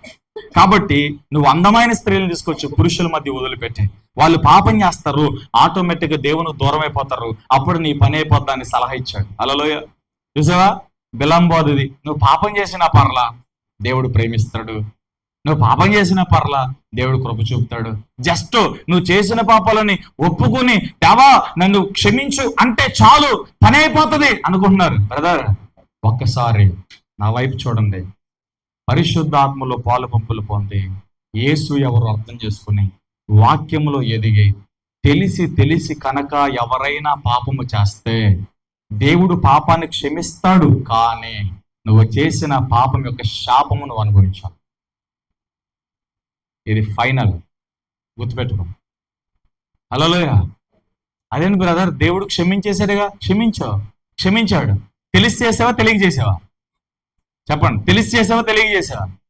నిజంగా తెలియక చేసావు. ఎప్పుడు? యేసు దగ్గరికి రాకముందు, యేసు ఎవరో తెలియనప్పుడు, యేసు ఎవరో, ఆయన గుణాతిశయాలు ఏంటో, ఆయన మహిమ ఏంటో, ఆయన ప్రభావం ఏంటో, ఆయన వ్యక్తిత్వం ఏంటో తెలియక ముందు మనందరం పాపులమే, గుడ్డి వారి వల్ల ప్రవర్తించిన వారమే, త్రోవ తప్పిన వారమే.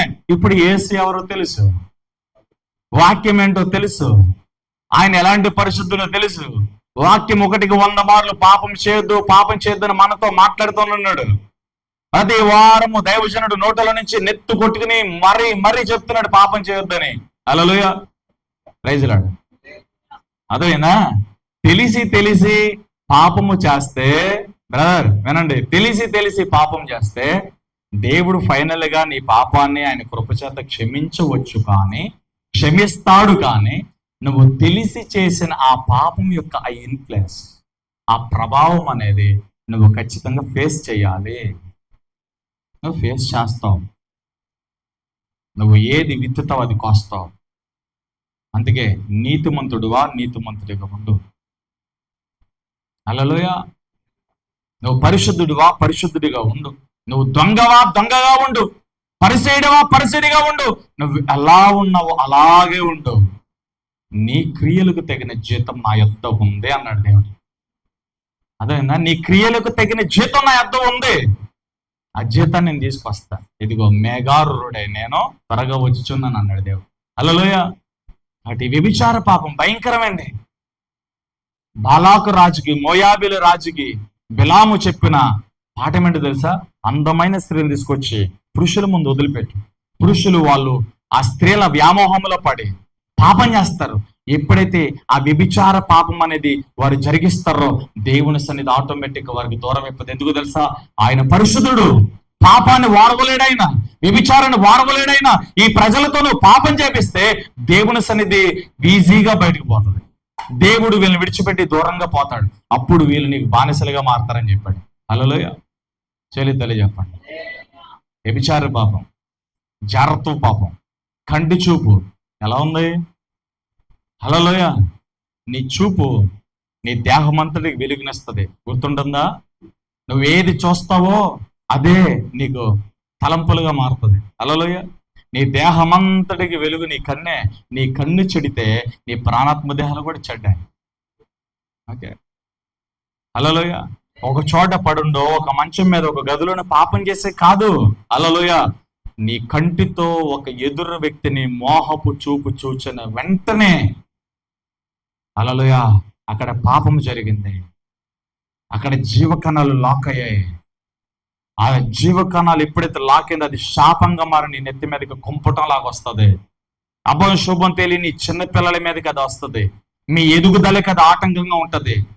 మీ అభిషేకానికి అది ఆటంకంగా ఉంటది. హల్లెలూయా. పాపం చాలా ప్రమాదం. పాపం చాలా భయంకరమైనది. వ్యభిచార పాపం దేవుడు అస్సలు ఒప్పుకోడిది. వ్యభిచార పాపాన్ని ప్రేరేపించింది. హల్లెలూయా. ఇది వ్యభిచార పాపానికి ప్రేరేపించింది. ఒకటి విగ్రహారాధన, 2 వ్యభిచారం. ఈ 2 పాపాలతో మనం నిర్మూలన చేస్తుందండి. ఈ 2 పాపాలతో మనం నిర్మూలన చేస్తుంది. ఇంకా చాలా పాపాలు ఉంటాయి కానీ ఈ 2 చాలా పెద్దవి, చాలా పెద్ద సబ్జెక్టులు కూడా. హల్లెలూయా. బాలాకు రాజు దగ్గర బిలాము ఇచ్చిన సలహాలు ఈ 2. హల్లెలూయా. ఇశ్రాయేలు ప్రజలందరినీ కూడా పడగొట్టడానికి, దేవుడి నుంచి దూరం చేయడానికి అపవాది అనునిత్యము వాడిన ఈ వెపన్స్ ఈ 2. విగ్రహారాధన, వ్యభిచారం. ఈ 2 పాపాలు ఎక్కువగా వాడాడు అపవాది. హల్లెలూయా. చెల్లెదలే చెప్పండి. కాబట్టి వ్యభిచారం అనండి అందరూ. అపవిత్రత అనండి. అది ఒకవేళ మీరు ఫిజికల్గా, శారీరకంగా మీరు శుద్ధులయ్యారేమో చాలా చాలా వందనాలు. మీరు చాలా యథార్థంగా మీ ప్రాణాత్మ దేహాన్ని కాపాడుకుంటున్నారేమో, మీ భర్తకు మీరు నమ్మకంగా, మీ భార్యకి మీరు నమ్మకంగా దేవుని కన్నీళ్ళెదుట పరిశుద్ధంగా మీ దేహాలు కాపాడుకుంటారేమో చాలా చాలా మంచిది. మరొక అపవిత్రత ఉంది ఇక్కడ, మరొక వ్యభిచారం ఉంది. అది ఆత్మ వ్యభిచారం. ఆత్మ వ్యభిచారం. హల్లెలూయా. చెప్పండి, ఆత్మ వ్యభిచారం అని చెప్పండి. ఆత్మ వ్యభిచారం. హల్లెలూయా. ఈ ఆత్మ వ్యభిచారం ఏంటి బ్రదర్? చాలా సందర్భాల్లో పరిశుద్ధాత్మ దేవుని సహాయంతో మీకు చెప్పా. హల్లెలూయా. రాస్తారా? ఎన్ని రాసిన మీ డైరీలు నిండిపోతా అన్ని చెప్తా నేను. హల్లెలూయా. ఆచారములు పాటించేవారు వ్యభిచారులు. ఆత్మీయ వ్యభిచారులు వీళ్ళు.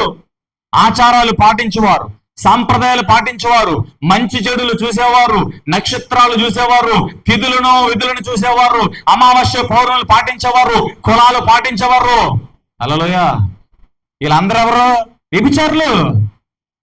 శరీరం ఓకే, ఆత్మ లోపట ఆత్మ వ్యభిచారులు వీళ్ళు. అపవాది యెజబెల్ నీలో ఉంటే మంచి చెడులు చూస్తావు. యెజబెల్ నీతో ఉంటే ఇల్లు కట్టాలంటే పునాదేసేటప్పుడు నవధాన్యాలు అంటావు, సిద్ధాంతం తీసుకొస్తావు, జ్వరం వస్తే తాయెత్తులు కడతావు. ఎవరిల్లు? యేసుకి వీళ్ళకి సంబంధం ఏంటి? బైబిల్కి వీళ్ళకి సంబంధం ఏంటి? హల్లెలూయా. తాయెత్తులకి బైబిల్కి ఏంటి సంబంధం? వాస్తుకి బైబిల్కి ఏంటి సంబంధం? చీకటి వెలుగుకు పొంతనుందా? లేదే. మరి ఇవన్నీ ఎక్కడి నుంచి వచ్చాయి? ఎక్కడి నుంచి వచ్చాయి? యెజబెల్ కదా నేను ప్రేరేపించింది. పెళ్లి చేస్తావు, ఎన్ని ప్రేరేపణలు వస్తాయో ఈ పక్క నుంచి ఆ పక్కన. యెజబెల్ చెప్తూనే ఉంటాడాక, సావుకుడు వద్దమ్మా, చెయ్యొద్దమ్మా. కాదు బ్రదర్, ఈ ఒక్కసారి అలా యేసు వెళ్ళిపోయారు. నువ్వు ఎప్పుడైతే యెజబెల్ చేత ప్రేరేపించబడుతున్నావో, నీ పెళ్ళికి వచ్చిన అతిథి, నీ ఇంటికి వచ్చిన అతిథి, నీ ఫంక్షన్కి వచ్చిన అతిథి, పెద్దగా వచ్చిన యేసు, అతిథిగా వచ్చిన యేసు, దీవెనిచ్చే యేసు, ఆశీర్వాదం ఇచ్చే యేసు, సమాధానం ఇచ్చే యేసు ఆ ఇంటిని, ఆ స్థలాన్ని ఖాళీ చేసి వెళ్ళిపోయాడు. ఇప్పుడు నీ ఇష్టం, ఏం చేసుకోండో చేసుకో. పేరుకి మాత్రం పాస్టర్ గారు అక్కడ పడేడుతాడు అంతే, తప్పదుగా. మీరు ఏం చేసినా అడిగి తప్పదే, చచ్చినట్టుగా ఉండాలి. అది వాక్యానుసారంగా జరిగినా జరగకపోయినా సంఘబిడ్డలు కదా, తప్పదేక. మనసు నొచ్చుకున్నా, గాయమైన, బాధ అయినా పొల్లికిలించుకుంటూ నవ్వుకుంటూ అక్కడ ఉండాల్సిందే. కానీ జరిగించిన ప్రతి దానికి మీరు లెక్క చెప్పాలి. హల్లెలూయా. ఆత్మీయ వ్యభిచారం, చాలా మంది ఆత్మీయ వ్యభిచారంలో ఉంటారు. ఈ వాక్యం ద్వారా నీతో దేవుడు మాట, యెజబెల్ లేదా నీలో? మంచి చెడులు చూడట్లేదా? నువ్వు ప్రయాణంలో ఏదైనా వెళ్తున్నప్పుడు ఎదురు ఎవరు వస్తారని చూసుకుంటావు. నువ్వు ఎదురు ఎవరు వస్తే నీకేంటి? నీ ప్రయాణానికి ఎదురు వచ్చే మనిషి సంబంధం ఏంటి? పిల్లికి కుక్కకి నీ ప్రయాణానికి సంబంధం ఏంటండి? ఎవరు చెప్పారు ఇవన్నీ? ఎక్కడి నుంచి వచ్చాయి ఇవన్నీ? యెజబెలే.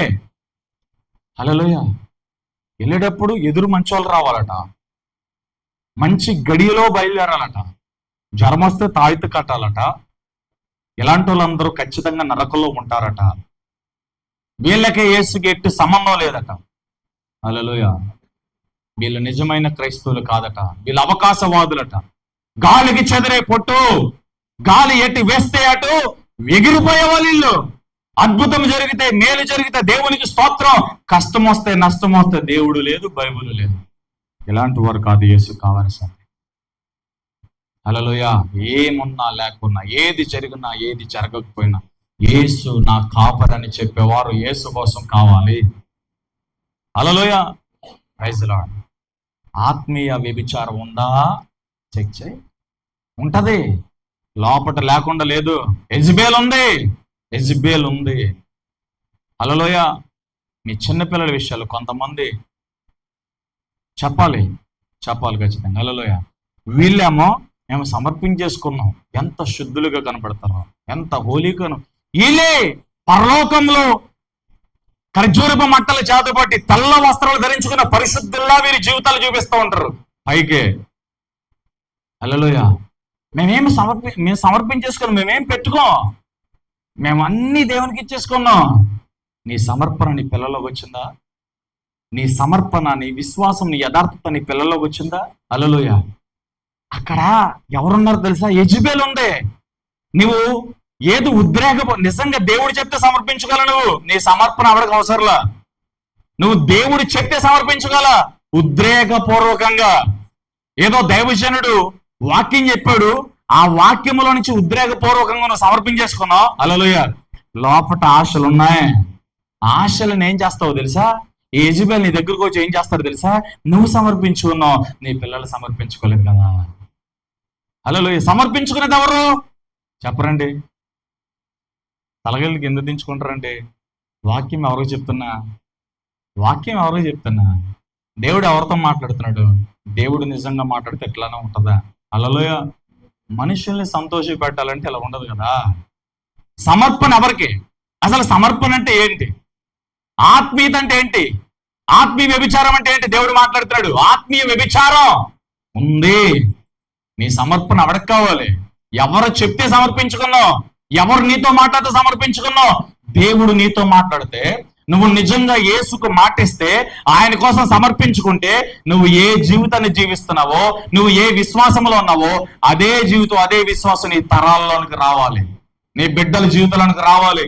సమర్పించుకున్న వారందరూ, నేను దేవునికి సమర్పించేసుకున్నానని సాక్ష్యాలు చెప్పే వారందరూ కూడా ఈ మాటకు బాధ్యులవుతారు.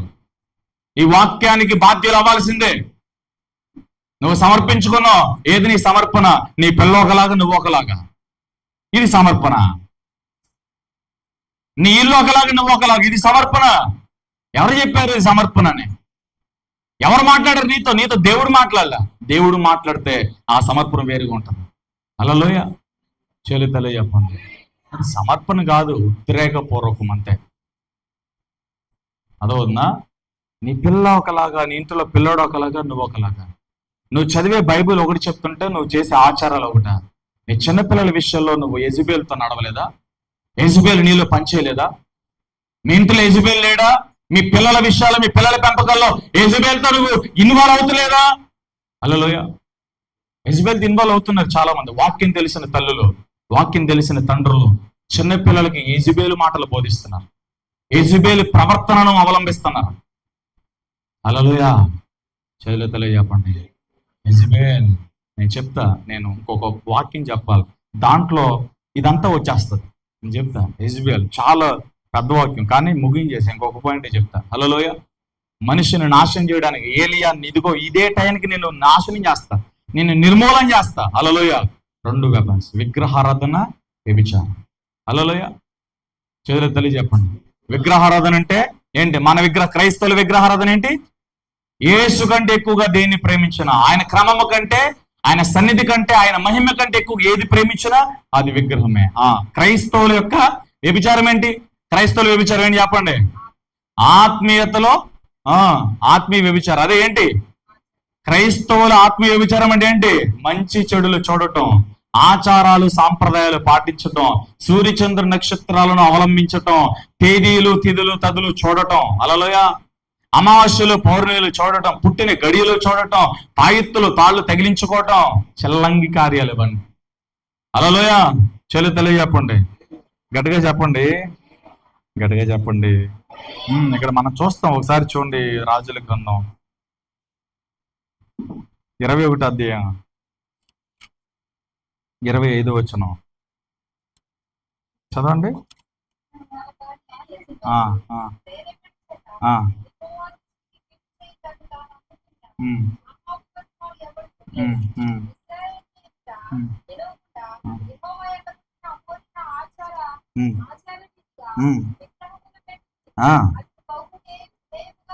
అది ఆచారాలు పెట్టుకుని, విగ్రహాలు పెట్టుకుని హేయకరంగా ప్రవర్తించాడట అక్కడ. ఇదే ఆత్మీయ వ్యభిచారం, హేయకరమైన కార్యాలు. పైకేమో ఇంట్లో దేవుని వాక్యాలు, షెల్టర్లోనేమో దేవుని బైబిల్లో డైరీలు, మెసేజ్లు రాసుకున్న డైరీలు ఉంటాయి, బైబిళ్ళు ఉంటాయి, దేవుని వాగ్దానాలు ఉంటాయి. షెల్టర్లకి, అలమర్లకి, డస్కలకి మాత్రమే పరిమితం. లోపట వాక్యం ఉండదు, ఇంట్లో వాక్యం ఉండదు. ఇదే ఆత్మీయ వ్యభిచారం. ఇదే యెజబెల్ పని. అదేనా? లోపట ఇక్కడ ఉన్న వాక్యం ఇక్కడ ఉండాలా? హల్లెలూయా. చెప్పండి. ఇక్కడ ఉన్న వాక్యం అందరూ చెప్పండి. ఇక్కడ ఉన్న వాక్యం నీ బైబిల్ మీద చేయబడి, ఇక్కడ ఉన్న వాక్యం ఇక్కడ ఉండుగాక. చెప్పండి. ఇక్కడ ఉన్న వాక్యం ఇక్కడ ఉండుగాక. అది విషయం. హల్లెలూయా. నిర్మూలన చేసే పాపాలు విగ్రహారాధన, వ్యభిచారం. చేతులెత్తి చెప్పండి. గడిగా చెప్పండి. తర్వాత దీంట్లో ఇంకోటి ఉందండి. విగ్రహారాధన చెప్పాం, తర్వాత వ్యభిచారం చెప్పాం కదా. హల్లెలూయా. చెల్లంగితనం అనండి. చెల్లంగితనం, చీకటి శక్తులు. ఇదే ప్రధానం అనమాట. చెల్లంగితనానికి, చీకటి శక్తులకు ప్రముఖమైన కారుకురాలు యెజబెల్ ఆత్మ. హల్లెలూయా. దీనికి ప్రధాన పునాది ఇది అనమాట. ఇంకా బాగా చెప్పండి. తర్వాత రాజుల గ్రంథం ఒకసారి తెరవండి. 2వ రాజుల గ్రంథం 9వ అధ్యాయం. నేను ముగింపులోకి వస్తాను. ఎంత ఘోరంగా చేసింది, ఎంత ఘోరంగా జీవించింది, చివరికి ఎట్టా తెచ్చిందో చూడండి. 2వ రాజుల గ్రంథం 9వ అధ్యాయము. ఇక్కడ ఒక మాట చెప్పి దాని ముగింపులోనికి నేను తీసుకెళ్తాను. యెహూ ఇజ్రాయేలు ఊరికి వచ్చిన సంగతి యెజబెలుకు వినబడిన కనుక ఆమె తన ముఖమునకు అండర్లైన్ చేయండి, రంగు పోసుకుని. అండర్లైన్, రంగు పోసుకుని. కొంతమంది అనుకుంటున్నారు సత్యం అనుకుంటున్నారు, రాయండి అది. రంగు పోసుకుని, తర్వాత శిరోభూషణములు ధరించుకుని కిటికీలుండి కనిపెట్టుచుండగా. హల్లెలూయా. ఏం చేస్తుంది అది? తర్వాత మరలా చదివి నేను ఎక్స్ప్లెయిన్ చేస్తాను. ఏం చేసింది?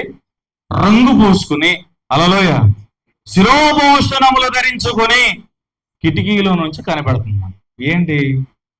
ఏంటిది? హల్లెలూయా. రంగులు, వెలగలిగిన వస్త్రాలు, వెలగలిగిన ఆభరణాలు. ఎవరు దీని అంతటికి కారణం? ఎవరు దీనికి యజమానురాలు? ఎవరు అలా ప్రవర్తించడానికి కారకురాలు? ఎవరో తెలుసా?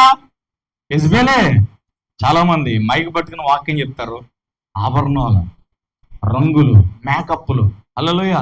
అసలు రంగులకి, మేకప్లకి, సంఘానికి సంబంధం ఏంటి? వెలగలిగిన వస్తువులకి, వెలగలిగిన వస్త్రాలకి, సంఘానికి సంబంధం ఏంటి? పూర్వం సంఘం ఎలా ఉందా మీరే చెప్పండి.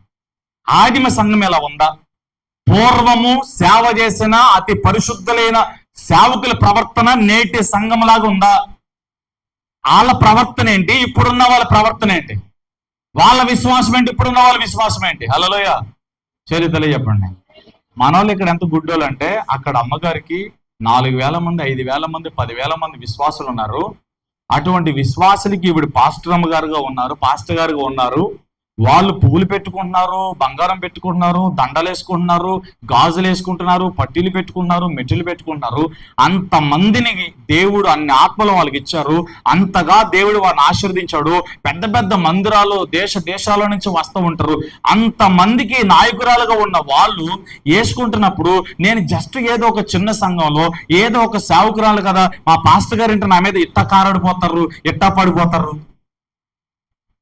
నీ మీద కారాడితే, నీ మీద పడిపోతే అతని జేబు ఏమి నిండదు. హల్లెలూయా. చెల్లి చెప్పండి. ఇదిగో కొంతమందిలో యెజబెల్ పని చేస్తుంది. దేవుడు చెప్తున్నాడు, యెజబెల్ పని చేస్తుంది. వినండి సరిగ్గా.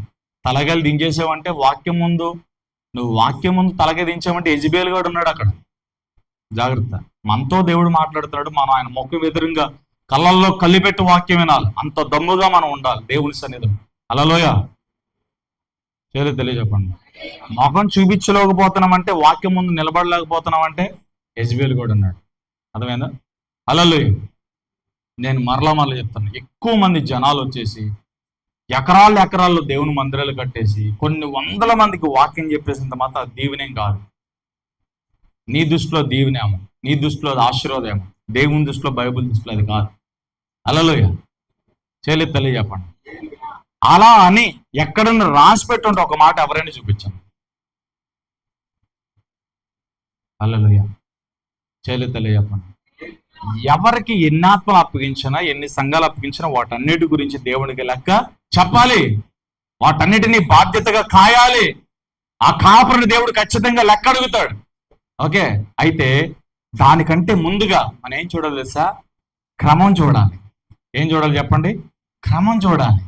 రంగులకి, స్టేజ్ మీద నిలబడి వాక్యం చెప్పే సేవకురాలకి సంబంధం ఉందా? రంగులు, మేకప్లతో నువ్వు ఎందుకు నిలబడాలి? తల మీద ముసుగు లేకుండా వాక్యం ఎందుకు చెప్పాలి? వాక్యం ఏం చెప్తుంది, నువ్వేం చెప్తున్నావు? వాక్యం ఏది బోధించింది, నువ్వేం చేస్తున్నావు? నువ్వు బోధించేది నీలో ఉందా? హల్లెలూయా.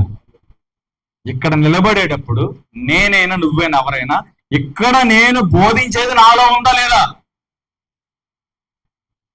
ఇక్కడ నేను బోధించేది నాలో లేకపోతే నేను వేషధారణ అవుతా. నేను బోధించేది నాలో లేకపోతే నేను అబద్ధికుని అవుతా.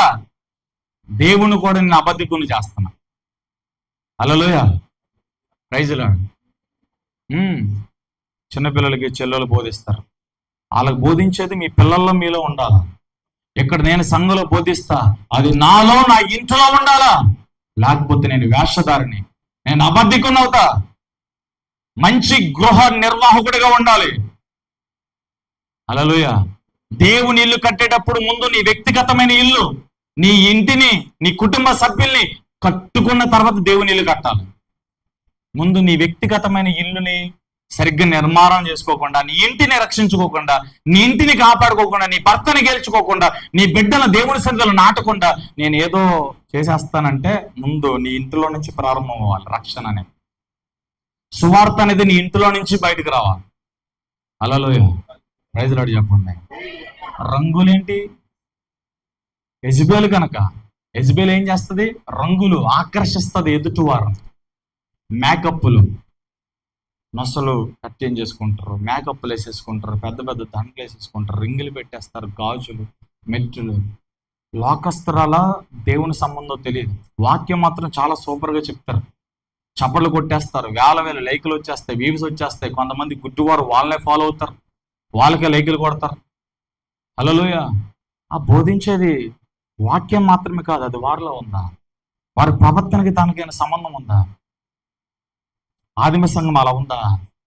ఇప్పుడున్న జనరేషన్ ముందు సేవ చేసిన సంఘాలు అట్లా ఉన్నాయా? అలాంటి రంగులు ఉన్నాయా ఇంతకు ముందు? చెప్పండి. అంత రంగులు ఉన్నాయా? అంత అందచందాలు ఉన్నాయా?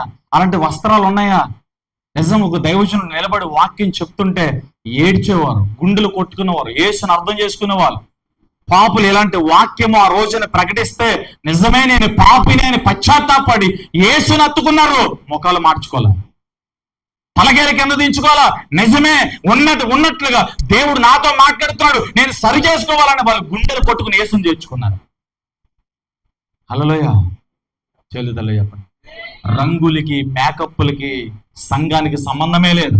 ఏ సావుకురాలైనా కావచ్చు, ఏ మినిస్టర్ అయినా కావచ్చు, ఏ డినామినేషన్ అయినా కావచ్చు, ఎవరైనా తలల మీద ముసుగు లేకుండా వాక్యాన్ని బోధించేవారు, రంగులతో, ఆభరణాలతో, వెళ్ళగలిగిన వస్త్రాలతో స్టేజ్ల మీద నిలబడి మనుషుల్ని ఆకర్షించేవారు. ఆకర్షిస్తారేమో, వాక్యాన్ని బోధిస్తారేమో. ఒకవేళ ఆ వాక్యం ద్వారా కొంతమంది పట్టబడొచ్చేమో, మారు మనసు పొందొచ్చేమో, రక్షణ పొందొచ్చేమో, వారి ద్వారా కొంతమంది పరలోకానికి వెళ్ళొచ్చేమో, కానీ వాళ్ళు మాత్రం పరలోకానికి వెళ్ళరు. హల్లెలూయా. వాళ్ళు మాత్రం పరలోకానికి వెళ్ళరు. వాళ్ళు డమ్మంగా బోధించారు. అదే చెప్తాడు, ఈర్ష్యతోనూ అసూయతోనూ ఎలాగైనా బోధించబడను నా యేసు. అది కక్ష చేత అయినా ప్రేమ చేతను ఎలాగైనా సువార్త ప్రకటించబడను. ఏది ఏమైనా ఫైనల్ నా యేసు ప్రకటించబడుతున్నాడు అంతే.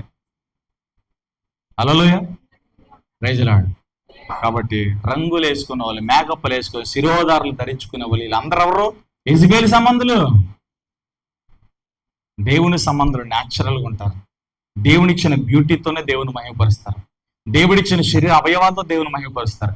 దేవుడిచ్చిన దాంతోనే దేవుని మహిమపరుస్తారు, కానీ వేరే వేరే ఎక్స్ట్రాస్ వాళ్ళు ధరించుకోరు. దేవుని సంబంధులు అలా ఉంటారు. దేవునిచ్చిన అందం, దేవునిచ్చిన మనసు, దేవునిచ్చిన శరీరం, దేవుడిచ్చిన ప్రాణం, దేవునిచ్చిన ఆత్మతో వారు భూమి మీద ఉన్నంతకాలం దేవుని కనపరుస్తారు. హల్లెలూయా. ఆరాధన చేస్తారు, వాక్యాలు ప్రకటిస్తారు, అన్నీ చేస్తారు, కానీ వాళ్ళ ఒంటి మీద అన్ని రంగులే. మేకప్ లేకుండా వెళ్ళి చూస్తే అక్కడ ఒకలాగా ఉంటారు, ఇక్కడ ఒకలాగా ఉంటారు. వీళ్ళ గుర్తుపట్టలేము మనం. హల్లెలూయా. చేయలేదు చెప్పండి. కాబట్టి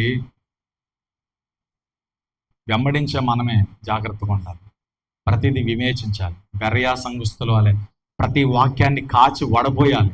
వడపోసే ఆ కృప దేవుడు మనకిచ్చుగాక. హల్లెలూయా. పౌలు వాక్యాన్ని వడపోసేయాలి. పౌలు చెప్పిన వాక్యము వాక్యానుసారమా కాదని బెరయా సంఘస్థులు ఎతికి చూశారట. అలా ఉందురుగాక. ప్రతిదానికి ముఖం మార్చుకునే వరకు కాక వాక్యాన్ని వెతికే వరకు ఉందరుగాక. ఆమేన్. హల్లెలూయా. బెరయా సంఘస్థులా మారాలి మనం. ఓకే. ఇక్కడ రంగులు పోసుకొని, మేకప్ వేసేసుకొని, అన్ని ధరించేసుకొని కిటికీల నుంచి కనిపెడతాం. హల్లెలూయా. కొంతమంది ఎక్కువ మంది ఏదైనా మీటింగులకి ఎవరైనా డేట్లు అడిగినప్పుడు ఎంతమంది వస్తారు, ఎంత ఇస్తారు, ఎంతమంది వస్తాను, ఇన్ని వేల మంది వస్తాను, ఇన్ని 100 మంది వస్తాను, మేము వస్తాం, మాకు వస్తే ఇది కావాలి అది కావాలని అడుగుతారు. వీళ్ళందరూ బయలే, వీళ్ళందరూ యెజబెలే. హల్లెలూయా. చేతులు తల్లి చెప్పండి. ఎంతమంది వస్తే నీకెందుకు? దేవుని చిత్తంలో ఉన్నవారు వస్తారు, వాళ్ళకే నువ్వు బోధించాలి. నువ్వు వెళ్తావా వెళ్ళవా? నువ్వు వెళ్ళకపోతే ఇంకొని పంపిస్తానంటాడు దేవుడు. అదేనా? నువ్వు వెళ్ళకపోతే ఇంకొని పంపిస్తా. నువ్వు వెళ్తావా? వెళ్ళు, అక్కడ నా వాక్యాన్ని ప్రకటించరా, అంతే. దేవుడు ఈ లెక్క ఫైనల్గా వాళ్ళకి చెప్తారన్నమాట. వాళ్ళకి చెప్పేది ఇప్పుడు నేను మీకు చెప్పాను. హల్లెలూయా. కనిపెట్టడం. చెల్లి తల్లి చెప్పండి. ఎంతమంది వచ్చారు, ఎలా ఉన్నారు, నేను వాళ్ళందరిని ఆకర్షించాలి, అందరి చూపు నా మీద ఉండాలి. చర్చకు వచ్చేవాళ్ళు కూడా ఈ రోజున కొంతమంది అలాగే తయారవుతారు. వెళ్ళగలిగిన వస్త్రాలు, రంగులు అన్ని పూసేసుకొని, సెంట్లు కొట్టేసుకొని, ఆవిడ ఎక్కడో మూల కూర్చుంటది. పాస్టర్ గారు సెంటు కొట్టుగా అవసరం, అది ఇక్కడికి వచ్చేస్తాయి. పక్కన వాళ్ళు సెంటు కొట్టుగా అవసరం, వాళ్ళు కొట్టుకునేది ఇక్కడికి వచ్చేస్తాయి అనమాట. అలా వచ్చేస్తారు కొంతమంది. చెల్లిత్తలే చెప్పండి. యెజబెల్ జాగ్రత్త. రంగులతో, ఆభరణాలతో, వెలగలిగిన వస్త్రాలతో అలంకరించుకునే వారు ఎవరైనా వాళ్ళు యెజెబెలు సంబంధం. దేవుడు నీకు ఏది ఇచ్చాడో దాంతో మహిమపరిచేవారు మాత్రమే ఆత్మ సంబంధులు. నీకు నచ్చితే నమ్ము, నచ్చకపోతే దేవుడే చూసుకుంటాడు, నేనేం చేయలేను. హల్లెలూయా. చరిత్ర ఎంత దౌర్భాగ్యంగా బ్రతికింది, ఎంత ఘోరంగా బ్రతికింది, ఎలా చచ్చిందో చూడండి. కింద ఆ యెహోవా ఏం చేశాడు చూడండి ఒకసారి, చదవండి, కంటిన్యూ చేయండి. 2వ రాజుల గ్రంథం 9వ అధ్యాయము 30 నుంచి చదవండి.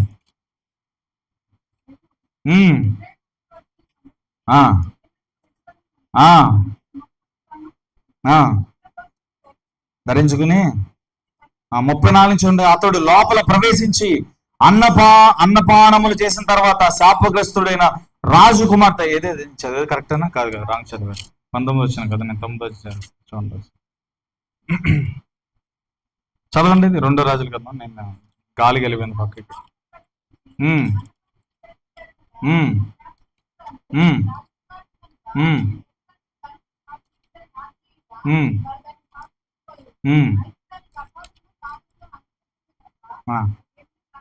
హల్లెలూయా. దానికి ముందు 32 మన చదవాలకి ఎలా చేర్చింది చూడాలి. 31 నుంచి అక్కడి నుంచి చదవకుండా మనం వదిలేస్తాం. అతడు తల ఎత్తి కిటికీ తట్టు చూసి నా పక్షం ముందున్న వారు ఎవరు అడుగగా 2-3 పరిచారకులు పైనుండి తొంగి చూసి యెహోవా అడిగాడు, ఇదిగో యెజెబెలు దగ్గర ఉన్నారు, మీరు ఎవరు నా పక్షం ఉంటారని అడిగాడు అంతే. హల్లెలూయా. అక్కడున్న 2-3 అయ్యా నేను మీ పక్షమే అన్నట్లు తొంగి చూశారు. మీరు మా పక్షం అయితే దాన్ని దోసేయండి అన్నాడు అంతే. హల్లెలూయా. యెజెబెలు దోసేశారు వాళ్ళు అంటారు. ఎలా పడిందో చూడండి. కిందకు పడద్రోయుడైన అతడు చెప్పగా వాడు దానిని కిందకి పడద్రోసినందున దాని రక్తములో కొంత గోడ మీదనో గుర్రముల మీదనో చిందెను, మరియు గుర్రముల చేత అతడు దానిని తొక్కించెను. హల్లెలూయా. చరిత్రలే చెప్పండి. తర్వాత మనం ఇక్కడ చదివితే 36వ వచనంలో 35వ వచనంలో వారు దాన్ని పాతి పెట్టబోయారు. అయితే దాన్ని కపాలము, పాదములను, అరచేతులు తప్ప మరి ఏమీ కనపడలేదు. శరీరంలో పాడుచుకోలేదు. తలకాయ ఒకటి, కాళ్ళు ఒకటి, చేతులు ఒకటి ఉన్నాయా, ఇంకా మధ్యలో ఏమీ లేదాక. హల్లెలూయా. కొంతమంది వాక్యం సరిగ్గా వినటల్లా. యెజెబెలు ఉంది, జాగ్రత్త. హల్లెలూయా. చరిత్రలే చెప్పండి, గట్టిగా చెప్పండి. ఎలా చచ్చింది? పైనుంచి కింద పడదరేయబడింది, ముక్కలు అయిపోయింది. శరీరంలో ఇక్కడి నుంచి కింద దాకా ఏ అవయవాలు లేవు, శరీరం లేదు. చేతులు, తలకాయ, కపాలం, కాళ్ళు తప్ప ఇంకేం లేదు. దాన్ని గుర్రంతో చెరువు త్రొక్కించాడు. హల్లెలూయా. మనం ఇప్పుడు ఆ యెజెబెలు చెరువు త్రొక్కాలి, ఆ యెజెబెలు అలా చంపాలి. ఈ యెజెబెలు ఆత్మ సంఘములో, మనిషిలో, కుటుంబంలో ఉన్నంత వరకు దేవుని మహిమ మనం చూడలేం. హల్లెలూయా. కాబట్టి యెజెబెలు ఆత్మ మనం జయించాలి. ఇప్పుడు చెప్పండి, యెజెబెలు ఆత్మని ఎంతమంది జయిస్తారు? యెజెబెలు ఆత్మ నిన్ను ప్రేరేపించినప్పుడు ఆ ప్రేరేపణకు లోబడకుండా దేవుని తట్టు ఎంతమంది తిరుగుతారు? మీ సమర్పణ ఎంతమంది ప్రూవ్ చేసుకుంటారు? మీ విశ్వాసాన్ని, మీ అభిషేకాన్ని, మీరు కలిగిన దాన్ని ఎంతమంది గట్టిగా పట్టుకుని దేవుని రాకడకు సిద్ధపడతారు? వారందరూ లేచి నిలబడడం.